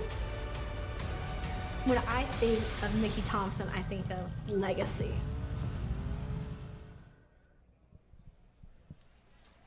Well, if you've had this much fun, if you're watching the live streaming coverage on MotorTrend's YouTube channel, if you want to see this act continue, in just a few short weeks, we'll be on Hot Rod Magazine Drag Week, and all three of us will be part of the same level of frivolity and fun, live and free on the MotorTrend YouTube channel. Frivolity and fun, they both begin with F. Yes. Frolics, let's put we frolics put the in there. FU in both of them. Sure did. Yeah. Be sure to stay tuned to all of our live coverage there. It'll be a Mickey Thompson sponsored live feed. Week-long every day. Week-long coverage. 5 days. Yeah, and so that's going to be on the East Coast this year. If you're a Drag Week person, if you've never been to Drag Week, you've always wanted to show up for a day and just check it out. We'll be running around the Mid-Atlantic area. We're talking about Maryland International Raceway, Cecil County Dragway. Where else are we going? Numidia, Cecil County, Maple Grove, and MIR. And David and I were talking about it. Neither of us have been to Numidia or Cecil County, correct? No, I've been to Cecil. Yeah, been to Cecil was on Drag Week years I haven't ago. been to Numidia. I have not. You've never I grew been up to Cecil? You there grew it up is. in New York Look, and I you got never beat went up to about that Cecil? already. I've never been to Cecil County Raceway. Never. Oh, man. Never been to Cecil County, and I didn't even know where Numidia, Pennsylvania was. I've never been to that drag strip either. That I'm shocked about. I'm shocked myself. I'm disappointed now. Numidia is a cool track. Numidia is a cool track, and Cecil, I mean, the coolest part about it for me, obviously I'm familiar with that because I'm from that part of the country, but every year you look at your track list and you kind of go, okay, well, they can run fast here and they can run fast here, and maybe it falls off here a little bit. If we get the weather, those are they're fast. 4 just dead hooking Maple race Grove tracks. for sure. I mean, Jimmy will have that thing. It'll be pulling people's fillings out when they walk over. That's what I it's heard. going He's to been be doing nasty. A great job there with some of the small tire stuff. They're doing some Grudge stuff there. Jimmy's one in a million. Actually, when I get out of there and I get out of MIR at the end of Drag Week, I'm going to double back to Cecil because there's a Grudge race there. A big high-dollar Grudge deal going on that weekend, so I'm going to stop through there on my way back to Cali. I was really wishing, Brian, that you were going to call Pooch in Washington eating their pizza down there. Yeah, it was a great shot. You know, I mean, there are kids watching this, so I didn't really want to. I didn't want to dwell on that. Here you go, Fox Mustang. Yeah, here's our Mustang. Again, the car with the ballast hanging off the back, getting that weight as far backward as possible. More effective leveraged mechanical grip. But man, that white 4th generation Camaro has been a heartbreaker for so many over the course of the day, especially its first round opponent. And it's go time. Semifinal round of small tire. Final four. Should be a good race, good matchup here. And I'm wondering, has there been any adjustment whatsoever in the back of that Mustang? Any change Well, about it? we've never. I've not seen the weight.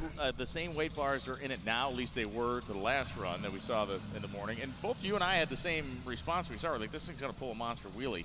Has not done that. Hasn't done it. So front end is tied down just enough to keep things under control. Same 2 bars in and out that they were in this morning.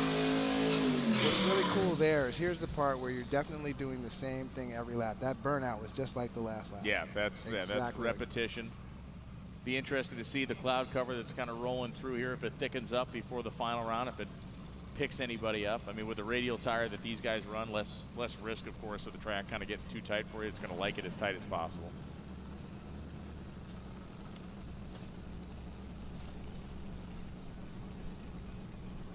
Been tough to find 2 people to leave at the same time. We've been missing that a little bit in elimination. There it is. There we go. There it is right there. Mustang in front. Wow. And the Mustang's going to pull him all the way to the stripe. 460 for Dave McKenna. Beats a 461 for Travis Martin. McKenna also had himself a pretty sizable starting line advantage. Good race. Best race we've seen all day, side by side. So well done. Dave McKenna is going to the final round, and he will face either the camouflaged Camaro on the left or the Deal Brothers Mustang on the right. I'll take a flyer and say, should we see the Deal Brothers go down in this round? Tools will fly all over Pontiac, Michigan. There'll be a mushroom cloud over there in the pits if that happens.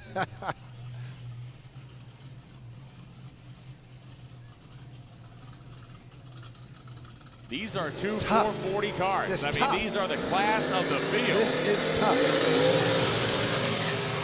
That's exactly it. This is, folks, this is as tough as it gets right here. And for McKenna in the Mustang, he's going to be looking, and at this point, though, for McKenna, he knows he's going to get somebody that is a little quicker than he is, at least a little quicker than he showed us. McKenna has to take a shot at the arm drop.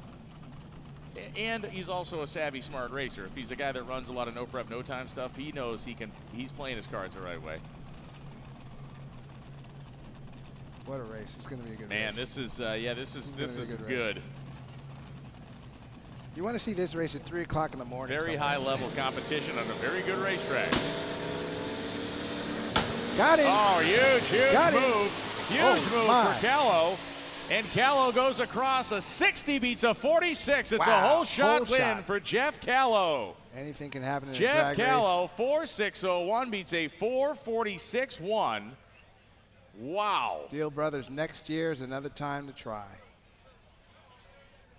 Man, that is that was punishing, is what that was. Punishing. That's what it was. You've got Mike down there with one of the deals, kind of like consoling him, like, you know, I had to do it. So Jeff Callow and Dave McKenna. Callow will go to the final 2/10 quicker, then McKenna will enter it, which is actually good news for McKenna. Otherwise, he was going to be looking at the better part of 4/10 differential. Man, a big hole shot. Big hole shot. Just a big hole shot. And we get a replay here. We're going to watch it. Just watch how quickly the Camaro moves. Gone. Oh, yeah. You can't make that up. What a charge, though. And, I mean, he was pulling on him at the stripe. Put a charge on it, yes. What a charge. This is cool. Mike Washington. NMRA racer extraordinaire, burnout technician today. Working the burnout pit. Mikey Washington. Good. There's the finish line. Yeah, across the finish line. That is about a little shy of a car length, I think. I think he had to put a bumper. Yeah. Oh, yeah. Yeah. Now, you know what's cool about the Deal Brothers is by Monday or sometime next week, they'll be on their YouTube talking about this event. Yeah. And I would guesstimate explaining that, yeah, I did sleep on the arm drop there. I mean, they're quite candid about what happens with the car. You know what I mean? Unless Ray Charles is the only person watching the video, you're going to have to admit to it because it's right there in front of God and everybody. Exactly. Yeah, it's a little hard to go into denial on that. No, I didn't leave second. Just left after him. Well, they swore up and down that they won last year's race. Well, it was tight. I mean, as tight as that was, it was even tighter last year. But, yeah, no, tough break there. But, hey, listen, The biggest thing we can say to the whole team at TVC is thank you for Shout creating out. the surface that we've TVC. had. When you got a racetrack that'll hold on to runs in the 440s and you got people winning on hole shots in the semifinals, that's a drag strip out there. that is a good street. Ever-loving, God-forbidden drag strip out there. Yes, indeed. And might I say, it'll probably be good late into tonight or tomorrow. Yeah. Well, yeah. Once the tractor-trailer trucks, You once the might say. tractor-trailer trucks get done driving up and down collecting barriers, it may take a little off the top. That's but it's true. Yeah. Yeah. One place I would not want to drive during the first rainstorm in the area.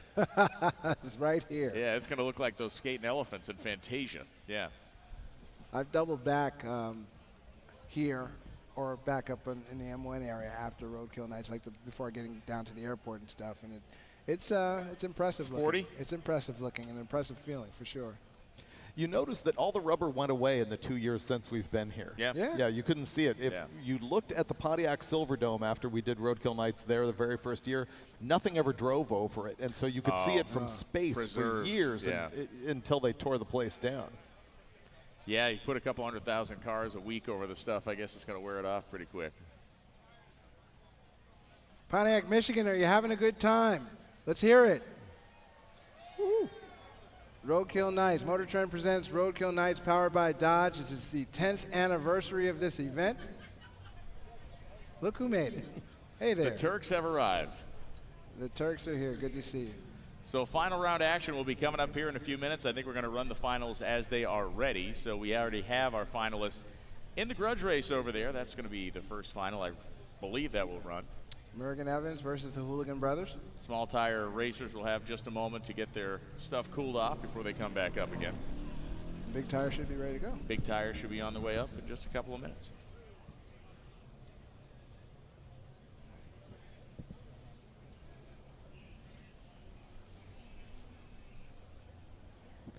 It is such a good feeling beating your buddy on the street. Oh, yeah. I've beat Finnegan twice with a much slower car. There's nothing more glorious. So as we have Matt McAleer in the video realm right now, we're going to go to this interview with Matt McAleer, then we'll come back to the starting line here at Roadkill Nights, powered by Dodge. All right, guys, here with Matt McAleer, Dodge brand CEO, and we had a very exciting day yesterday, but also a more exciting day today. We've got 10 years of Roadkill Nights, 10th year anniversary. Matt, it's great to be here. Thanks so much for having me. 10 years and back on Woodward this year. It couldn't be better. This is an incredible strip of pavement. The turn lanes in front of the fans. We're having so much fun already. I love it, I love it. We've got live drag racing going on right behind us now. I can't hear you, you can't hear me, but that's what we're embracing. All right, let's talk a little bit about yesterday. You guys had some really fun, exciting vehicles coming from the Dodge brand. We did. We shut down Woodward for a day early on Woodward for the first time in our 10 years, and we launched the all-new Charger 6-pack. 550 horsepower monster, 531 pound-feet of torque. This thing is a beast, 0 to 60 in 3.9 seconds, and we're excited to be back with gas-powered engines. We all know the Challengers, we all know the Chargers. We can't forget about Durango. That is a solid, solid vehicle for the Dodge brand. And you debuted some new Durango options yesterday, too. We did. Not only were we launching Jailbreak on the SRT Hellcat, more than 6 million combinations. You can make your own. You can make your own one-on-one now with more than 6 million combinations. And on top of that, we reset the MSRP down to $79,900 for the 26 model year, and we launched some more news yesterday. We're bringing Hemi V8s to all trims. So starting this week, when you order a Durango, on the GT comes with the 5.7, the RT later this year is going to come with the 392, and then you still get the legendary 710 horsepower Hellcat engine in the SRT. All right, so for the fans, the enthusiasts, the 6-pack, the Jailbreak Durango, when can they get their hands on these vehicles? So you can put orders in this coming week, and then we will start shipping the 6-pack Scat Packs in mid-November, and we'll be shipping Durangos. We're starting to ship all the Durangos later this month, except for our new RT392. We'll start shipping later this year. We have the 6-pack. We still have the presence of some Hemis. There's EVs as well, but we all kind of want to know, what's the future for Dodge? What are we going to see next? You know what? If the past is any indication of the future, We got a bright future. We're just getting started. If you look at the old generation Charger and Challengers and you think back to, we started with 3.5s and 6.1s and went to 6.4s and 3.6 liter and 6.2 liter supercharged, and then the Red Eye supercharged, and then the Yellow Eye supercharged, and then the Demon 170. We continue to evolve, push performance, and we're only 7-8 months into the launch of this new platform. We started with 670 horsepower BEVs. Now we got 550 horsepower 6-packs. We're coming with 420 horsepower 6-packs, and there's a lot more future ahead of us. You had a couple cars doing donuts around you yesterday. Any donuts in the future for you today? The donuts was incredible, and it was marking not only the launch of the 6-pack, but the 60th anniversary of Charger. The first Charger launched in 1966, and what a way to commemorate it, be back on Woodward and doing donuts. All good stuff. I love it so much. Matt, thank you so much for your time. We appreciate you. Thank you. And we are back here on Woodward Avenue. And we got a little diesel fun coming our way. Heavy D gonna make another rip in the Cummins-powered Ram with its 4 Goodyear slicks on the corners. High output 6.7, Cummins diesel. They seem to be stepping on this thing a little harder each time. Like he wasn't really doing burnouts and stuff before. Now he's got the burnouts going, and the slick tire always looks good in a dually situation. Look, man. Lock 4-wheel drive. Maybe he doesn't want to lock 4-wheel drive. See? Clearly.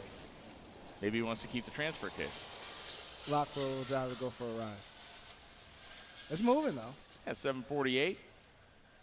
I've never driven a vehicle with slicks on the front of any kind, whether it's a front-wheel drive or an all-wheel drive. He's not yet engaged 4-wheel drive, so he could save some weight by taking him off the front of the thing, but yeah. I just think the handling's got to be weird. Oh, if they're just along for the ride, it steers like a madman. It's got to be real weird, yeah, because the sidewalls are so jelly, and then the things are so wide. It'll steer like a madman. It'll make you sketch. Hunt around and do the whole thing. Well, that's like when you watch some of the pro front-wheel drive cars, and it's just like the insane torque steer and stuff. It's like the guys are, muscling the wheels of those things.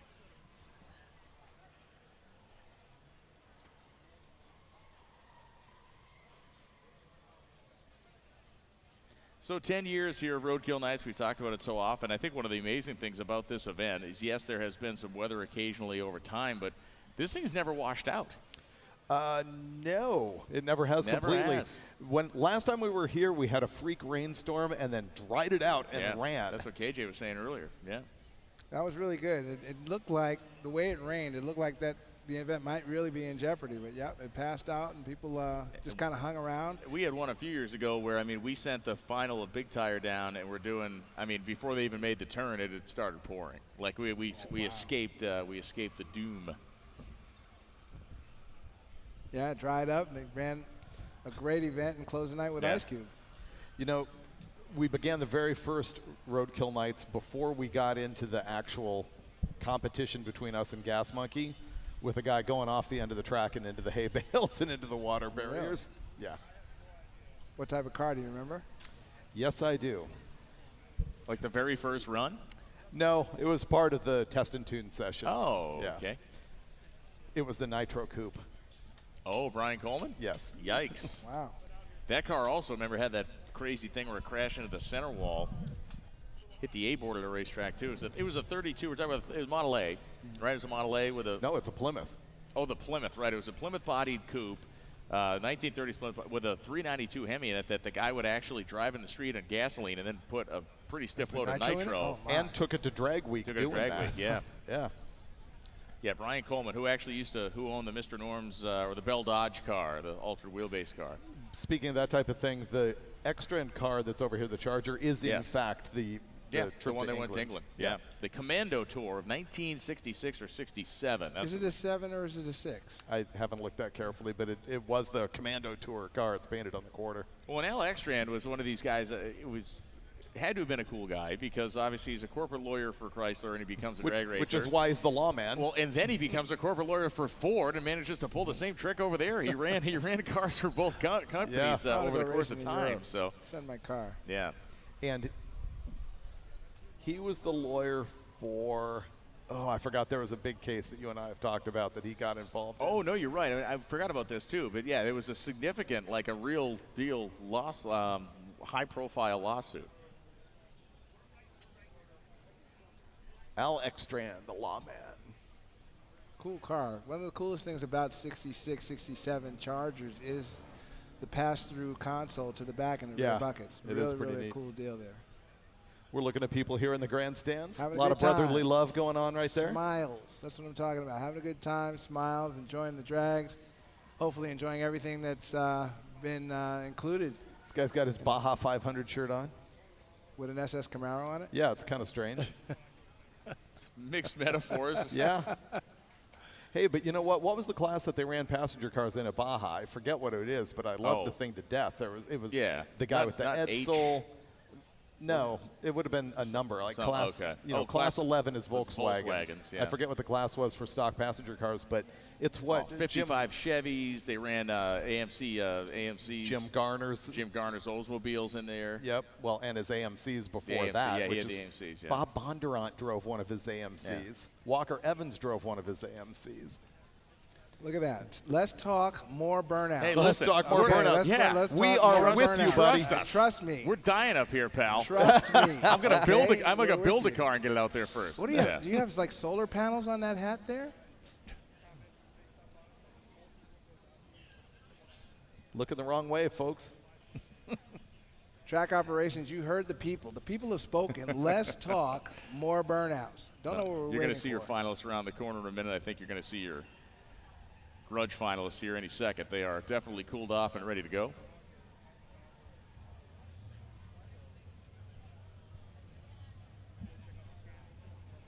Anytime you see Copeland Will in the golf cart talking on a radio, things are happening. It's about to go down. Things are going down. Mike Copeland There was you are. Hey, guys. telling us about his hopped-up golf cart this morning. Yeah, not that one. The standard issue cruising model he was disappointed in. But his hot rodder one at home, he said it does like 45 miles an hour. Yeah, you don't want to touch Steve Brule on that program. He's got a beast. Oh, yeah. He's gone way deep.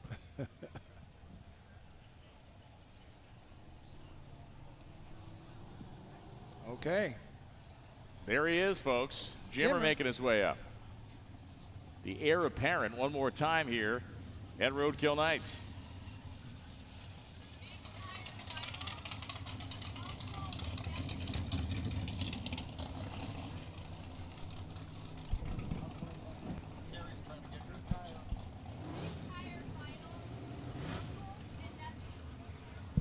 So the big tire final, as Carrie has just told us, uncle versus nephew. Oh, cool. So the apple, the nitrous-fed apple does not fall far from the tree. That's pretty awesome. All in the family. Yeah, that's good. It's almost like Greg and Aaron Stanfield, except for not father and son. Right, right. And in some places, well, I'm not going down that road. How many teeth in your head? Oh, man. All right, so there's your big tire final. Just rolled on by the small tire guys that ran right behind him. We should be seeing them any second as well. We have awards to give away, of course. Going to run these finals, do our awards after. Give out the trophies, give out the accolades. Give out the bread. Give out the bread. Experience a libation. Bread distribution. Oh, there will be, yeah. 2 or 3 or several.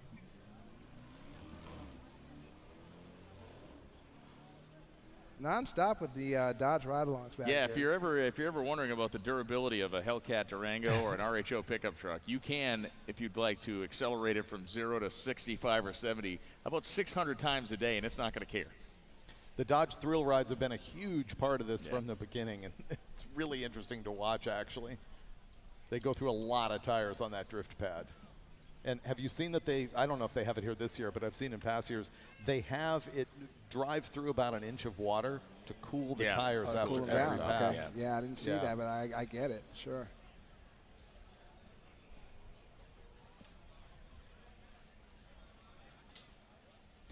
I knew a guy who worked at the GM Proving Grounds back in the day, and he had some incredible stories about transmission testing where they had a Pontiac GTO that he would slam the thing full throttle, drive to reverse, drive to reverse, drive to reverse until it broke.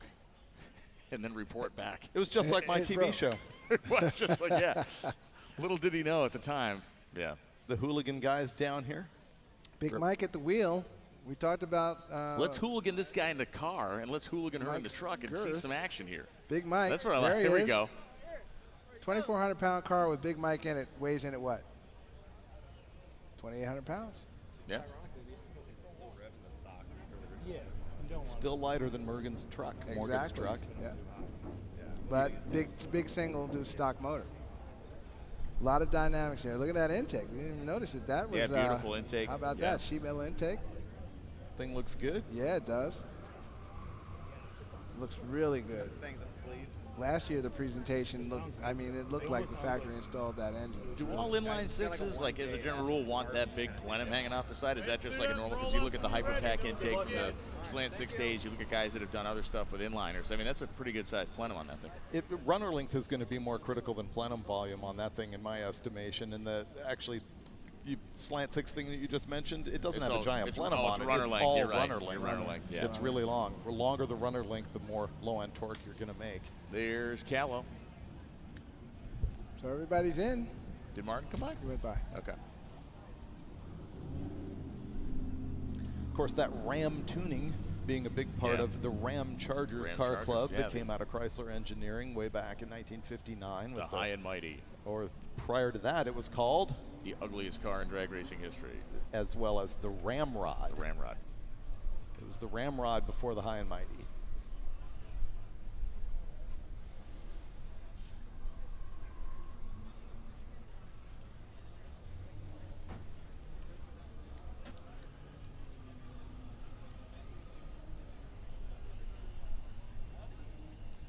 Woodward Dream Cruise kicking off around here, right? This is a big kind of firing off event for that amazing week. And I know it's a single day event, but it really does encompass an entire week. The people that get here and just cruise Woodward. Me and Mike Delaney of Hot Rod the other night got into town and we decided to make some laps. And it was cool. It wasn't the busiest night in the world, but it's just neat to be out there, seeing a bunch of unique stuff and people just having fun.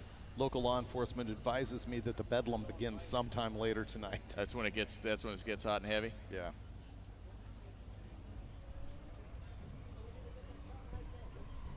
It is a full week of action here for sure, leading up to the Woodward Dream Cruise. And for 10 years, we've kicked it off with Roadkill Nights. I think it is considered one of the largest automotive events in the world, right? By single sheer day. per volume. Single day. Single day, okay. I mean, not counting, say, the Indy 500. No, yeah, of course, I got you. For participation for a hot rod event. Yeah.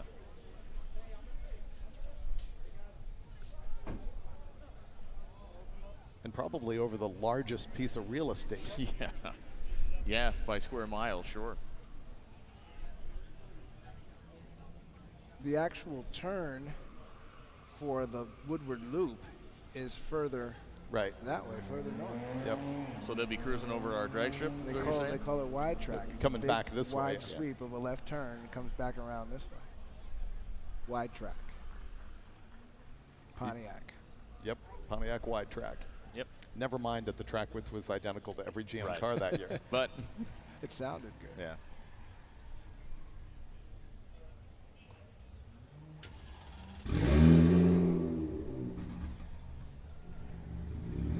Yes, during the era of the 3 martini lunch, when you just tell your marketing guy, here's where we're going, and the marketing guy sucks down a couple of, I know how to sell this. Yeah. And it worked. And they sold it by the truckload. If we were in that period, or this age in that period, we probably would have had a good time. Being car guys, it was probably just really bitching to be a car guy in that period. Wide open. Absolutely. Wide open. Like you said, come up with an idea, like, all right, go do it. Can it make money?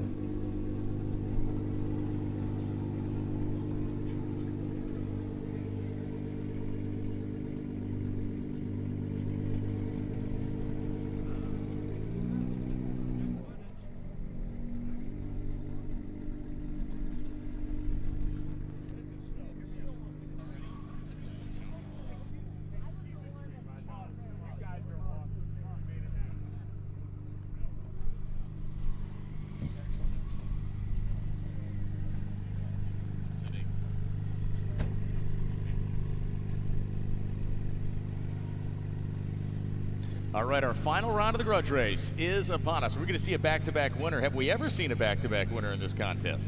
Over 10 years. You're asking me to have a memory. Yeah. Alex Taylor. Taylor back-to-back, all right. Taylor, yes. Well, for the second time, if we have another back-to-back winner, it would be another female drag racer. That's a neat deal. And here we go. The Hooligan Brothers Mustang is rolling up on the left-hand side, and on the right side, Morgan Evans in the D150 truck. 87 first-gen Dodge truck. Hurricane powered. Uh-oh. Well, Mr. Driver. Which way is that 10 spot going? Well, Mr. Driver. Other than in my pocket. I know you're of the wagering type. I got a 10 on Morgan. I'm not betting against Morgan. I can't we bet got a problem against Morgan. here. Anything can happen in a drag race. It don't got to be pretty. I've said that throughout the day. Yeah. Hooligan Brothers car is not pretty. The setup. Don't got to be. But I don't trust that rear end. He's been bouncing down the track at top end. We've been saying make a shock adjustment. Clearly they haven't. It's been getting him down, but he's also been getting lucky. Yeah. You're legally obligated to favor the Mustang, Cage. Well, there's that. There's that, but I'm not going to bet you $10 on it. So the Torque and Tungsten Dodge gets ready to roll ahead. The Hooligan Brothers car is already sitting right there as both machines roll in. Who's going to be the winner of the Grudge race here? A great day of drag racing on Woodward Avenue. So cool. So cool. They move first, but Morgan is just going to absolutely dog walk under the finish line. Wow. And Morgan goes 5:15 with an 8. How about that? Wow, that thing is booking. That thing is riding, man. A tenth of a second, tenth and a half off of the 4-second bracket. 5:76 for 5:15. Man. Or rather, Morgan won with a 5:76. Martinez runs 5:15. It was backwards. The lanes, the lanes are backwards. Okay, yeah. So that was 100% Morgan. She ran 5:15. That truck got better all week, all day long, and what an accomplishment. Well, for the first time, she lost the jump, but then she just like freight trained. Yeah. Potential 4-second truck. Yeah. And you notice they've been getting quicker every round. Yeah, they've done it right. They've absolutely done it right. And on a, as good as this surface is, on a really good drag strip, on a really good day with a really good air, that thing's probably going to 5-0 or. Exactly. And we do have to remember, this thing isn't quite an eighth mile. It's not an eighth mile, but it'll probably repeat that 5:10 on an eighth mile. And here comes the big tire final. It's an uncle and his nephew. The uncle, the man they call Jimmer over here. We watch him rolling in the Acadian, and his nephew, Nate Slocum. Nate Slocum.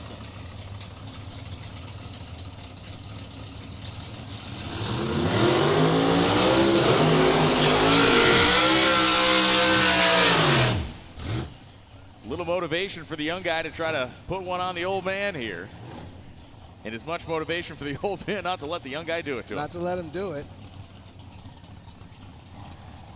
Nate's in the left lane, hasn't been there all day. You're right, he's been a right lane guy. He's had lane choice and stayed right side all day. Uncle Jimmer flip-flop. Yep. Nitrous being purged, 632 cubic inch nitrous engine here, of course, for the Acadian.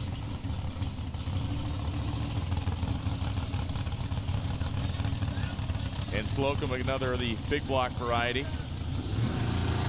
Go time. Oh, backfired. Wow. Popped it on the starting line. A nitrous manifold explosion on the starting line there for Slocum, and it is Jimmer, uncontested, 451.3.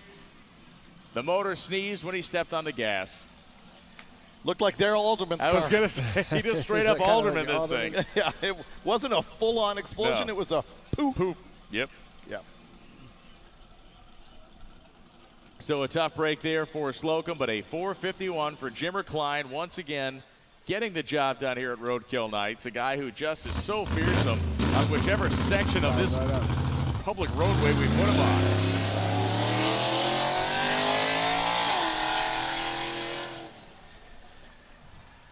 Jimmer Klein lists that thing as having a 496-inch engine. 496. I don't believe that. I don't believe that either. No, but I like it. I like where his head's at. We get one more look at it. Watch the top of the screen, and you can see the only positive thing you got there is when the throttle blades are open, it at least has a place to vent. Let it out. It the intake manifold. Yeah, fire it back up. Just keep the gas mashed and turn it over and start right back up. When it's closed, you have butterflies in your carburetor that are shaped like tacos. Tulips. Yeah. And so one final round yet to run this afternoon here at Roadkill Nights, and that, of course, will be the small tire final. And it is sitting here ready to go. The McKenna Mustang and the camouflage 4th Gen Camaro. It's guided by the wisdom of Mikhail Bergeron. Yes.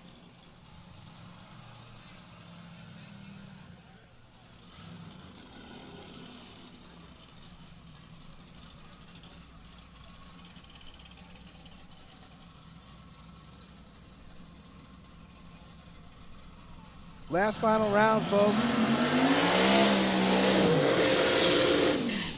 88 Ford Mustang.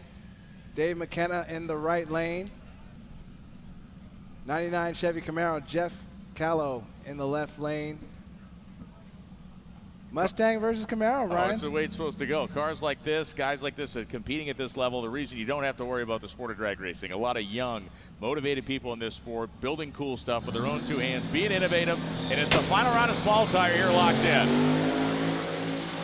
Jeff Callow's got his hands full. McKenna's trying to catch him. He's not going to get there. 456 beats a 468. A great drag race. Good drag race. For the final side. round here in small tire. Awesome. That locks down our 3 champions. Jeff Callow, congratulations. Jimmer Klein. Awesome. And Morgan Evans, the 3 winners of our big tire, small tire, and grudge categories. Great final. No, thank you.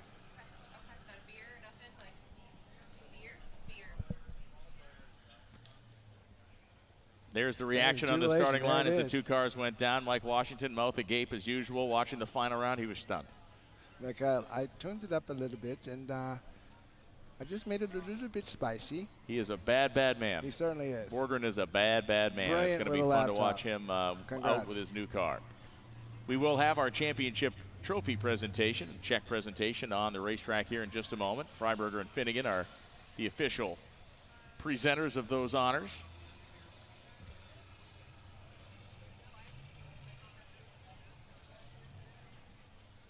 Certainly hope we can continue this tradition. I hope so. In years forward. I certainly hope always have a blast hanging out with you, KJ, and being able to see David, Mike, and catch up with Newbern and Cotton and those guys. It just really is a fun day. Definitely. All the time. We get to this point of Roadkill Nights, and, you just kind of, you get a little bit somber. Here comes Callow and Klein, your winner of big and small tire. Rolling up the return. Let him hear it on the way by. Jimmer Klein has been a dominating force here. And Callow's car was on point all day long. Virgin the nitrous down the return road. Fantastic.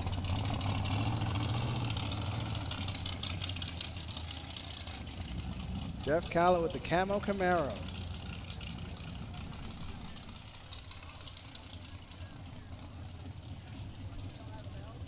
The one rig I don't see is Morgan's. She'll be here. She was the first one that won something. Let's fucking go, baby! Let's go! Look at that.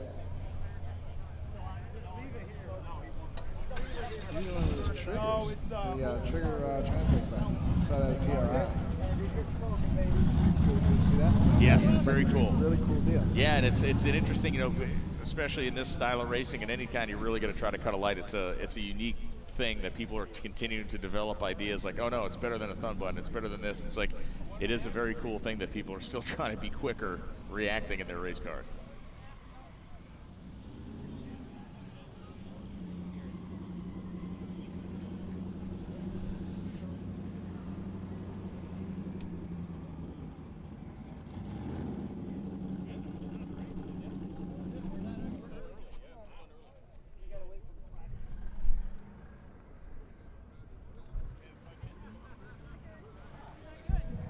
So our winners back here behind the starting line area, going to be getting down there with Finnegan, Freiberger and the group to get their presentations made. Congratulations to those winners.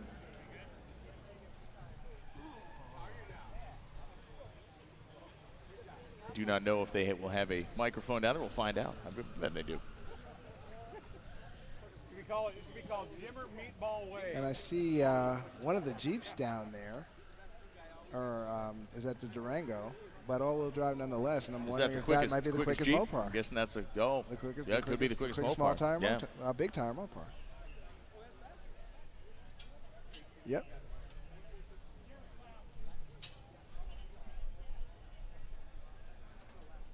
Mike Galimi still buried in his phone as he usually is. Yes, absolutely. Face first in that thing all day long. But that's making power moves. This guy's making power moves. That's what he does. Or ordering a pizza. That's what Could it be a might pizza be. too. Also a power move in its own way.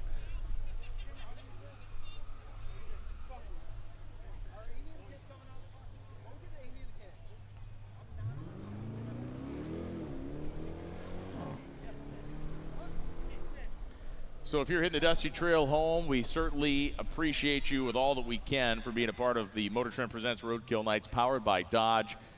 Decade-long version. It's beautiful. We couldn't have asked for a better day. It had a little breeze out there. It was a little warm, obviously, but otherwise we'll take every inch of it for the racers. Thanks for putting on such a great show.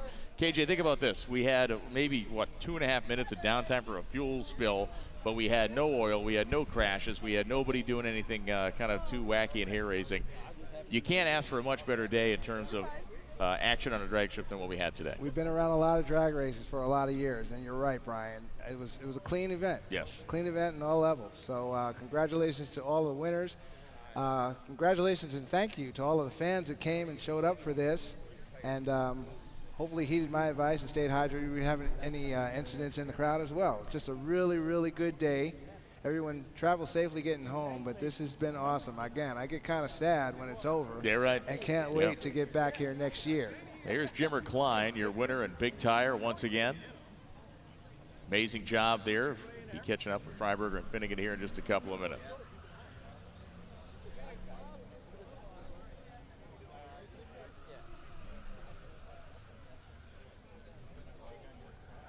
Thank you. You saved a life today. Hey, this isn't my first rodeo. Christy Lee is an American hero. Christy Lee may be the greatest living American. I'm just going to put it out there for a fan vote. Cosign.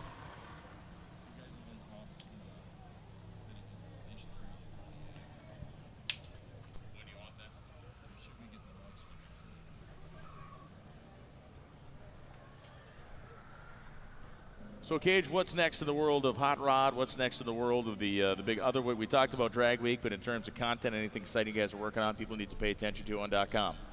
Actually, we have some really cool stuff coming up for the magazine. We've been going with sort of themes for the magazine, and we're going to visit the 1980s and early 90s. Oh, I like it. So features on cars of that period. Be sure to look out for that. And then, of course, again, we have Project Black Beauty in the works, trying to get that ready for Power Tour West. And all kind of other good stuff. You know, we just You guys interested in a feature and changing a water pump in a Marauder? Because that'll be tomorrow. That'll be my content creation tomorrow. Well, I tell you what, put something together. Once again, perennial. Yep, Bodeker's Dart rolling up here to the starting line. The reason why you see this Dart pulling up to the starting area, there are awards presented for the quickest, fastest, if you will, or quickest big tire Mopar powered vehicle, as well as the quickest small tire Mopar powered vehicle. And the black Dodge Dart that you see there that just pulled up, Pete Bodeker, has captured that bag year for after year, relentlessly.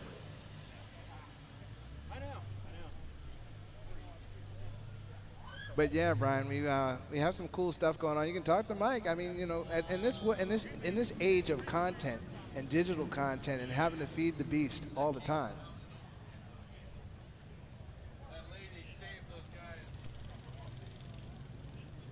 Having to feed the beast constantly, you know, the website. Oh yeah. That might be something that that will win. As far as water pumps go. Let's recognize Morgan Evans as she comes up the return road, a back-to-back champion. Get your hands together for Morgan Evans. That Her little truck is tough. Grudge race. They stepped up the program this year, worked on the tuning, refined the chassis, and that truck was untouchable, running a 5:15 in the final round to take a back-to-back win. Props, Morgan. Absolutely well done. Good job. And it'll haul a crew up the return road like nobody's biz. That's really cool. That's kind of They got a little Carolina squawk going on, all those people in the back. Big time, I want that truck kind of attitude right back on with me. You know what I mean?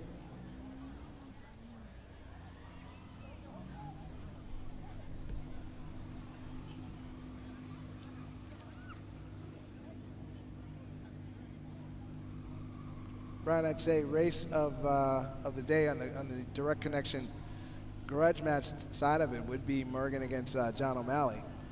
That would be that would be kind of a fun throwdown for sure, a grudge match. They might find each other somewhere now that they've got these two good working cars. They're both in Florida. So they might have to settle this again. Absolutely locking themselves into something.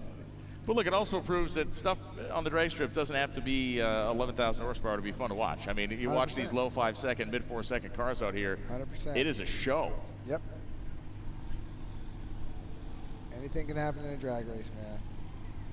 Don't ever think differently. David and Finnegan maybe negotiating the end of the Ukrainian war right now. Once they get that handled, we'll throw it out of them in the starting line. David, I mean, there's 3 checks and there's 3 winners. I'm not sure what the whole level of discussion is down there. Might be playing, what's the game where you draw something and have somebody guess what it looks like? They might be playing that.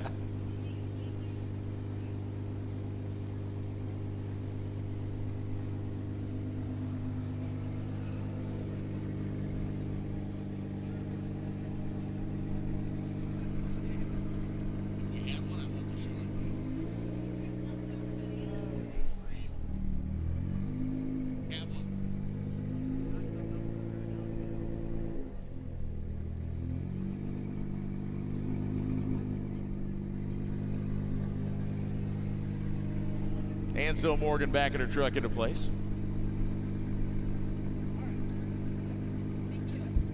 The position of reverence, It Brian. is. It is. The position of reverence. It is.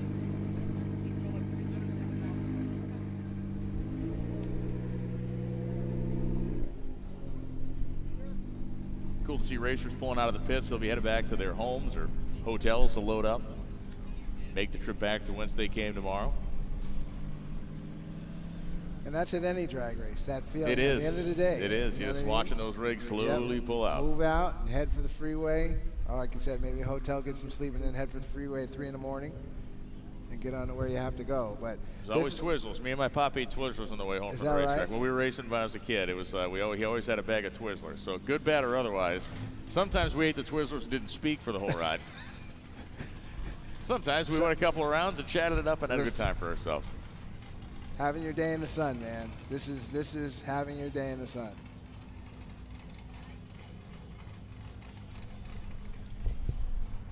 It can go a lot of ways. When we went at Pomona, got the check, got on the freeway, tire blew in the trailer. Get out of here. Check gone. Woof. Check just gone.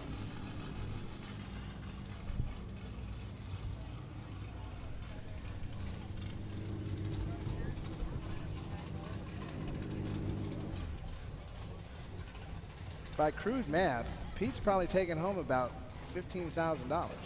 Over the course of years here? Yeah, no, he has walked out of here with thousands of bucks in his pocket every single time he showed up. Freiberger attempting not to lose the flip-flops in the middle of the racetrack. Artfully, look, it was like a guy in one of those meetings walking over hot coals. Why are they not permitted on the starting line area of the drag strip? Yeah. Reason one.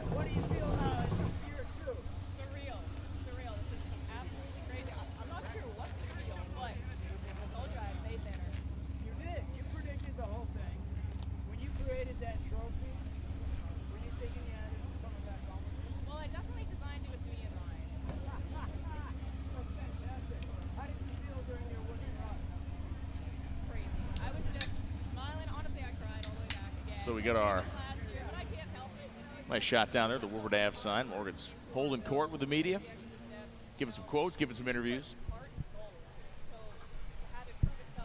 Sound bites. Joe Feltalusa, social media man, MotorTrend social media expert Joe Feltalusa in the LA Dodgers hat down there. Be sure to look for Joe Fel's work and content, hotrod.com. And Hot Rod's social media page, Hot Rod's Instagram page is Hot Rod Magazine on Instagram and Facebook. Joe Feld doing his thing. Of course, as quickly as all this was set up, it has to be torn down just that fast. Oh, it's going bye-bye. You're going to see the big rig, I think, with the once these guys get their awards, there'll be a tractor trailer It's truck around the sitting there corner to start island right snatching now. batteries. Yeah, Exactly. And Jimmer Klein rolling up to receive his awards, with Mr. Callow right behind him.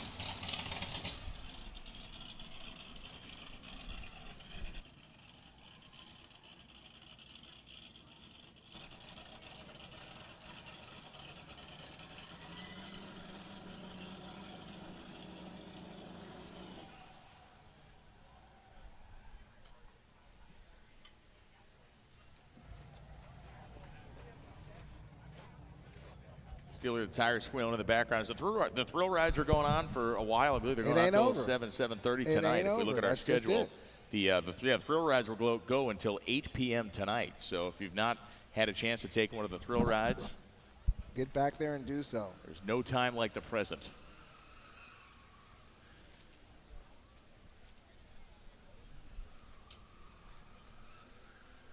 And if by some stroke of luck, Freiberger figures out how to turn on a microphone by 8 p.m., we will also throw it down to him.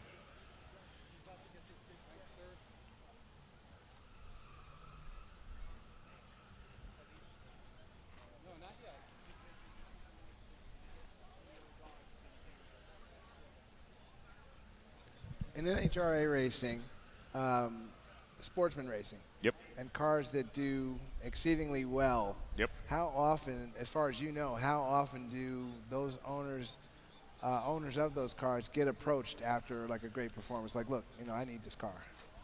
What do you need for it? How much?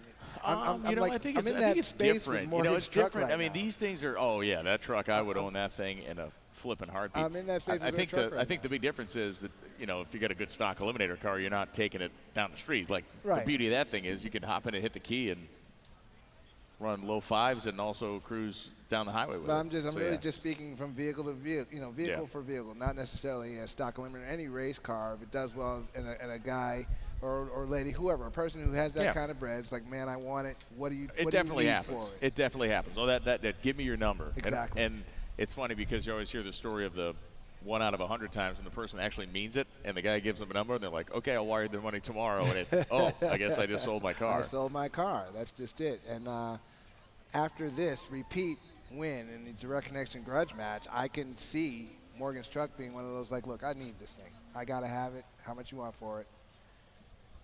And the question is, would she buckle? Listen, everybody has a price. Yeah.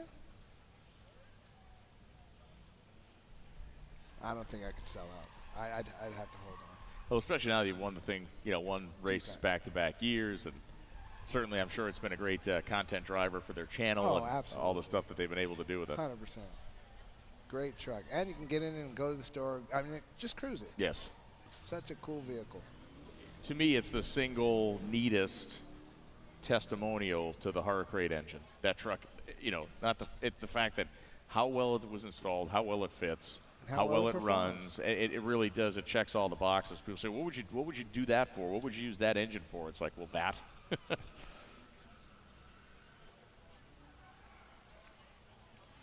Shout out Mopar Direct Connection, big single. Yes. Big single. Big single. Big single. With all due respect to Twins, if you do get into any type of in-house aftermarket modifying, consider that as an offer. Right. Big single. Yeah.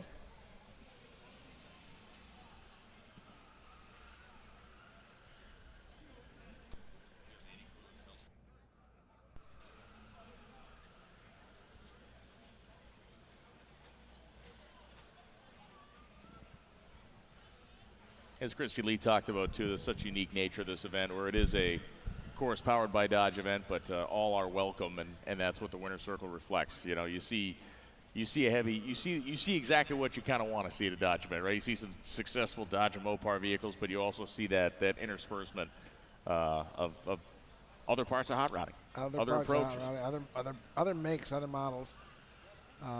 And today we did see, Ford didn't necessarily win, but they went deep. Chevrolet, clearly, in the winner's circle.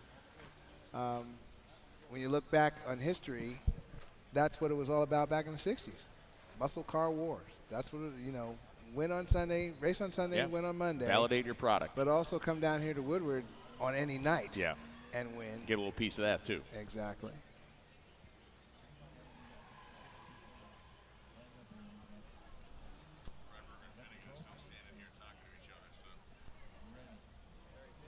All right, I believe we are ready to go down to the starting line area for our check presentations and trophy presentations. Go ahead. Wow. It is such an honor and such a pleasure to be meeting Morgan here for the second year in a row, and it's befitting that she designed the winning trophy. And I can't wait to let her hold it because she showed us what a Hurricane can do, and it was incredible watching you all day. Thank you for everything. Absolutely, thank you. This is definitely a first to win my own trophy, but I gotta say it's pretty cool. I did design it with me in mind. Terrific job. Congratulations. Job well done. Incredible machine, and we look forward to having you back again. Let's do it again. 2025 Roadkill Nights.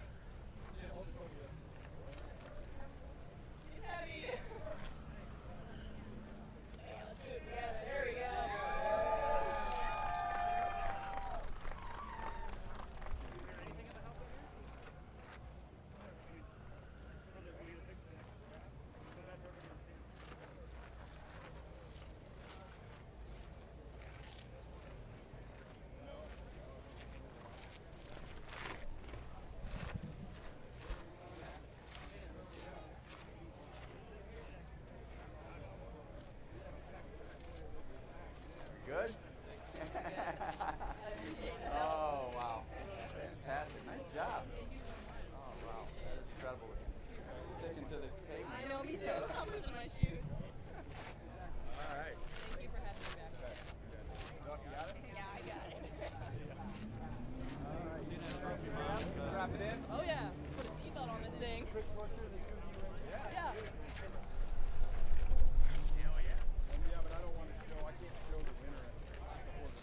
Big Chris.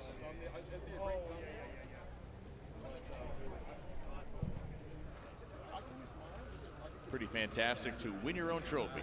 Matt McAleer just mentioned. Morgan actually designed the winner's trophy this year. in mind. She said she designed it with herself in mind, which was a fantastic answer.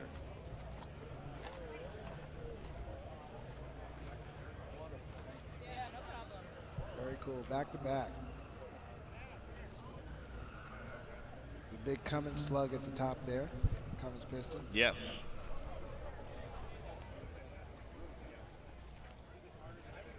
Yeah, I don't know where to look.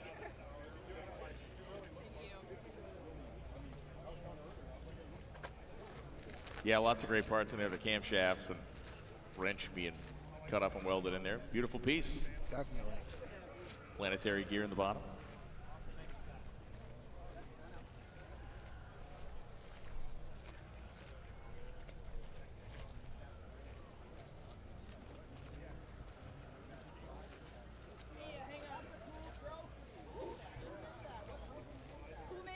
So next in line, I believe it will be the quickest Mopar of the event.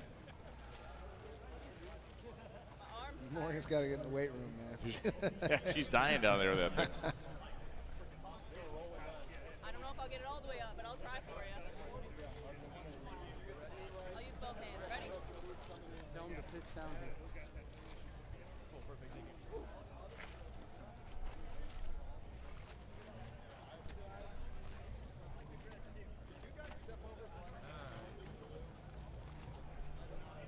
And so now let's go back to the starting line as Freiberger and Finnegan are with one fast dart. This is going to be the quickest small tire Dodge that we had here in the program. It is Peter Bogdan in your 70 or 71 Dodge Dart. Tell me a little bit about the car. 72, it's got a 71 or 2 side marker light on it though. What's the story? The quarter panels, they don't make them. What's the combination on the car? Small block Dodge. Nitrous, blower, what do you got? Nitrous. All right, Nitrous Small Block Dodge comes out here and takes the award and the $5,000 for the quickest small tire Dodge at all of Roadkill Nights. There's the lovely and talented Mike Finnegan with the check. You ever want to check this big before? Several times. Congratulations. Yeah!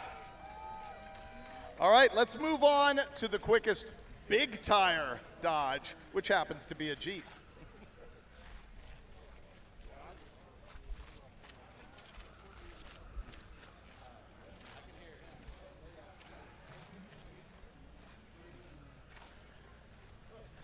Okay, remember that if you're running in the big tire category here, that you can either have a really big fat slick or you can have all-wheel drive. And that's what's going on right here with the Jeep Grand Cherokee Trackhawk all-wheel drive. He's got drag tires on all four corners. It is the quickest Chrysler, Stellantis, Mopar, whatever you want to call it. It is the quickest Stellantis product in the big tire category. And it is Antonio D'Angelo. Congratulations. Normally, I'd be curious how you felt running all-wheel drive against big tires, but given that you won, I assume you're happy here. Yeah, I'm excited. It's my first event ever that I've actually competed in. We have a shop, Ripatoon. We built this. We usually let our customers have the glory, take the records. And I was like, you know what, it's time for me to do something. Came out here, had a good time, met a lot of great people. Got to showcase some of my own parts from Race Carbon. And it was good, man, just hanging out with a bunch of friends. And what is the name of your shop? The shop is Ripatoon. Ripatoon. Ripatoon. Yep. The shop is Yep. Ripatoon that Correct. took down the quickest Stellantis vehicle in the big tire category. $5,000. Yeah, buddy. Congratulations.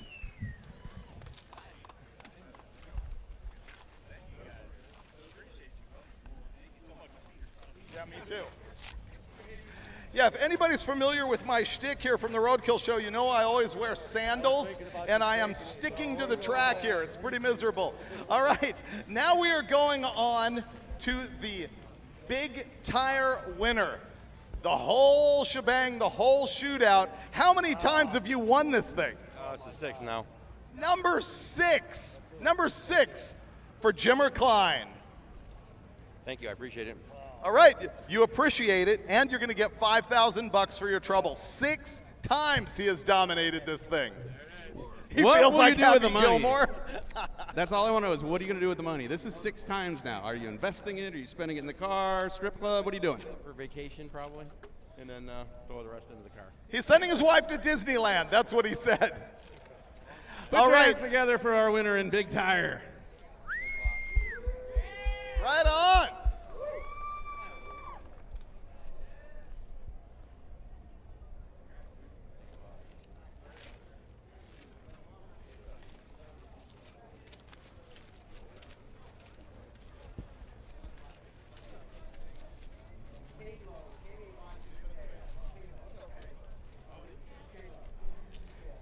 As we wrap up MotorTrend Presents Roadkill Nights, powered by Dodge, we're going to the car that won our small tire shootout. And it is Jeffrey Kalo. Tell us the combo on the car. What makes it great? Why'd you win? The people behind the car make it great. But it's just a stock block, big turbo car. You know, we came out here today, we knew we were going to be fast, and ended up in the winner's circle. So you got to love it. With this guy on the keyboard, this crew, how can you lose? You couldn't, man. You had a lot of really good leaves. You had a lot of good side-by-side races, but you ended up dominant, and you're going to take the $5,000 from Mike Finnegan. Congratulations.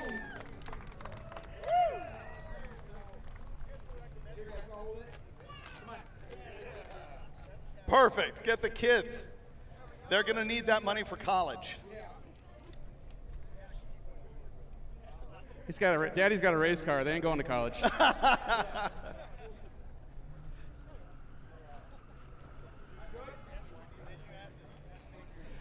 All right, we're coming to a close here at Roadkill Nights, powered by Dodge. We're going to throw it back up to the booth with Brian Loans and KJ Jones.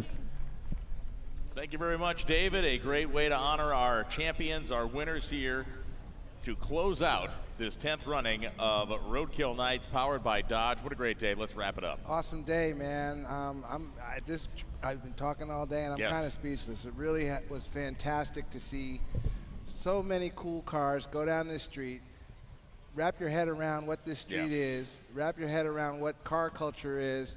it's just been an amazing time, and I'm very thankful for being able to be here. Yeah, it was fantastic, KJ. A great day, and on behalf of all of us with MotorTrend, on behalf of everybody that worked to put this event on, from the guys that prepared the racetrack and laid the barriers up to the people that were directing traffic this morning and doing all the very difficult logistical work, it has been fantastic, and thanks for tuning in, whether live or on YouTube and the MotorTrend channel to watch. Just a couple of weeks from now will be a drag week. It'll be KJ, it'll be David, and it'll be I doing the call on that week's show. It'll be right here on the MotorTrend YouTube channel. But on behalf of all of us, thanks for tuning in to Roadkill Nights. I'm Brian Loans, and I'll see you down the road.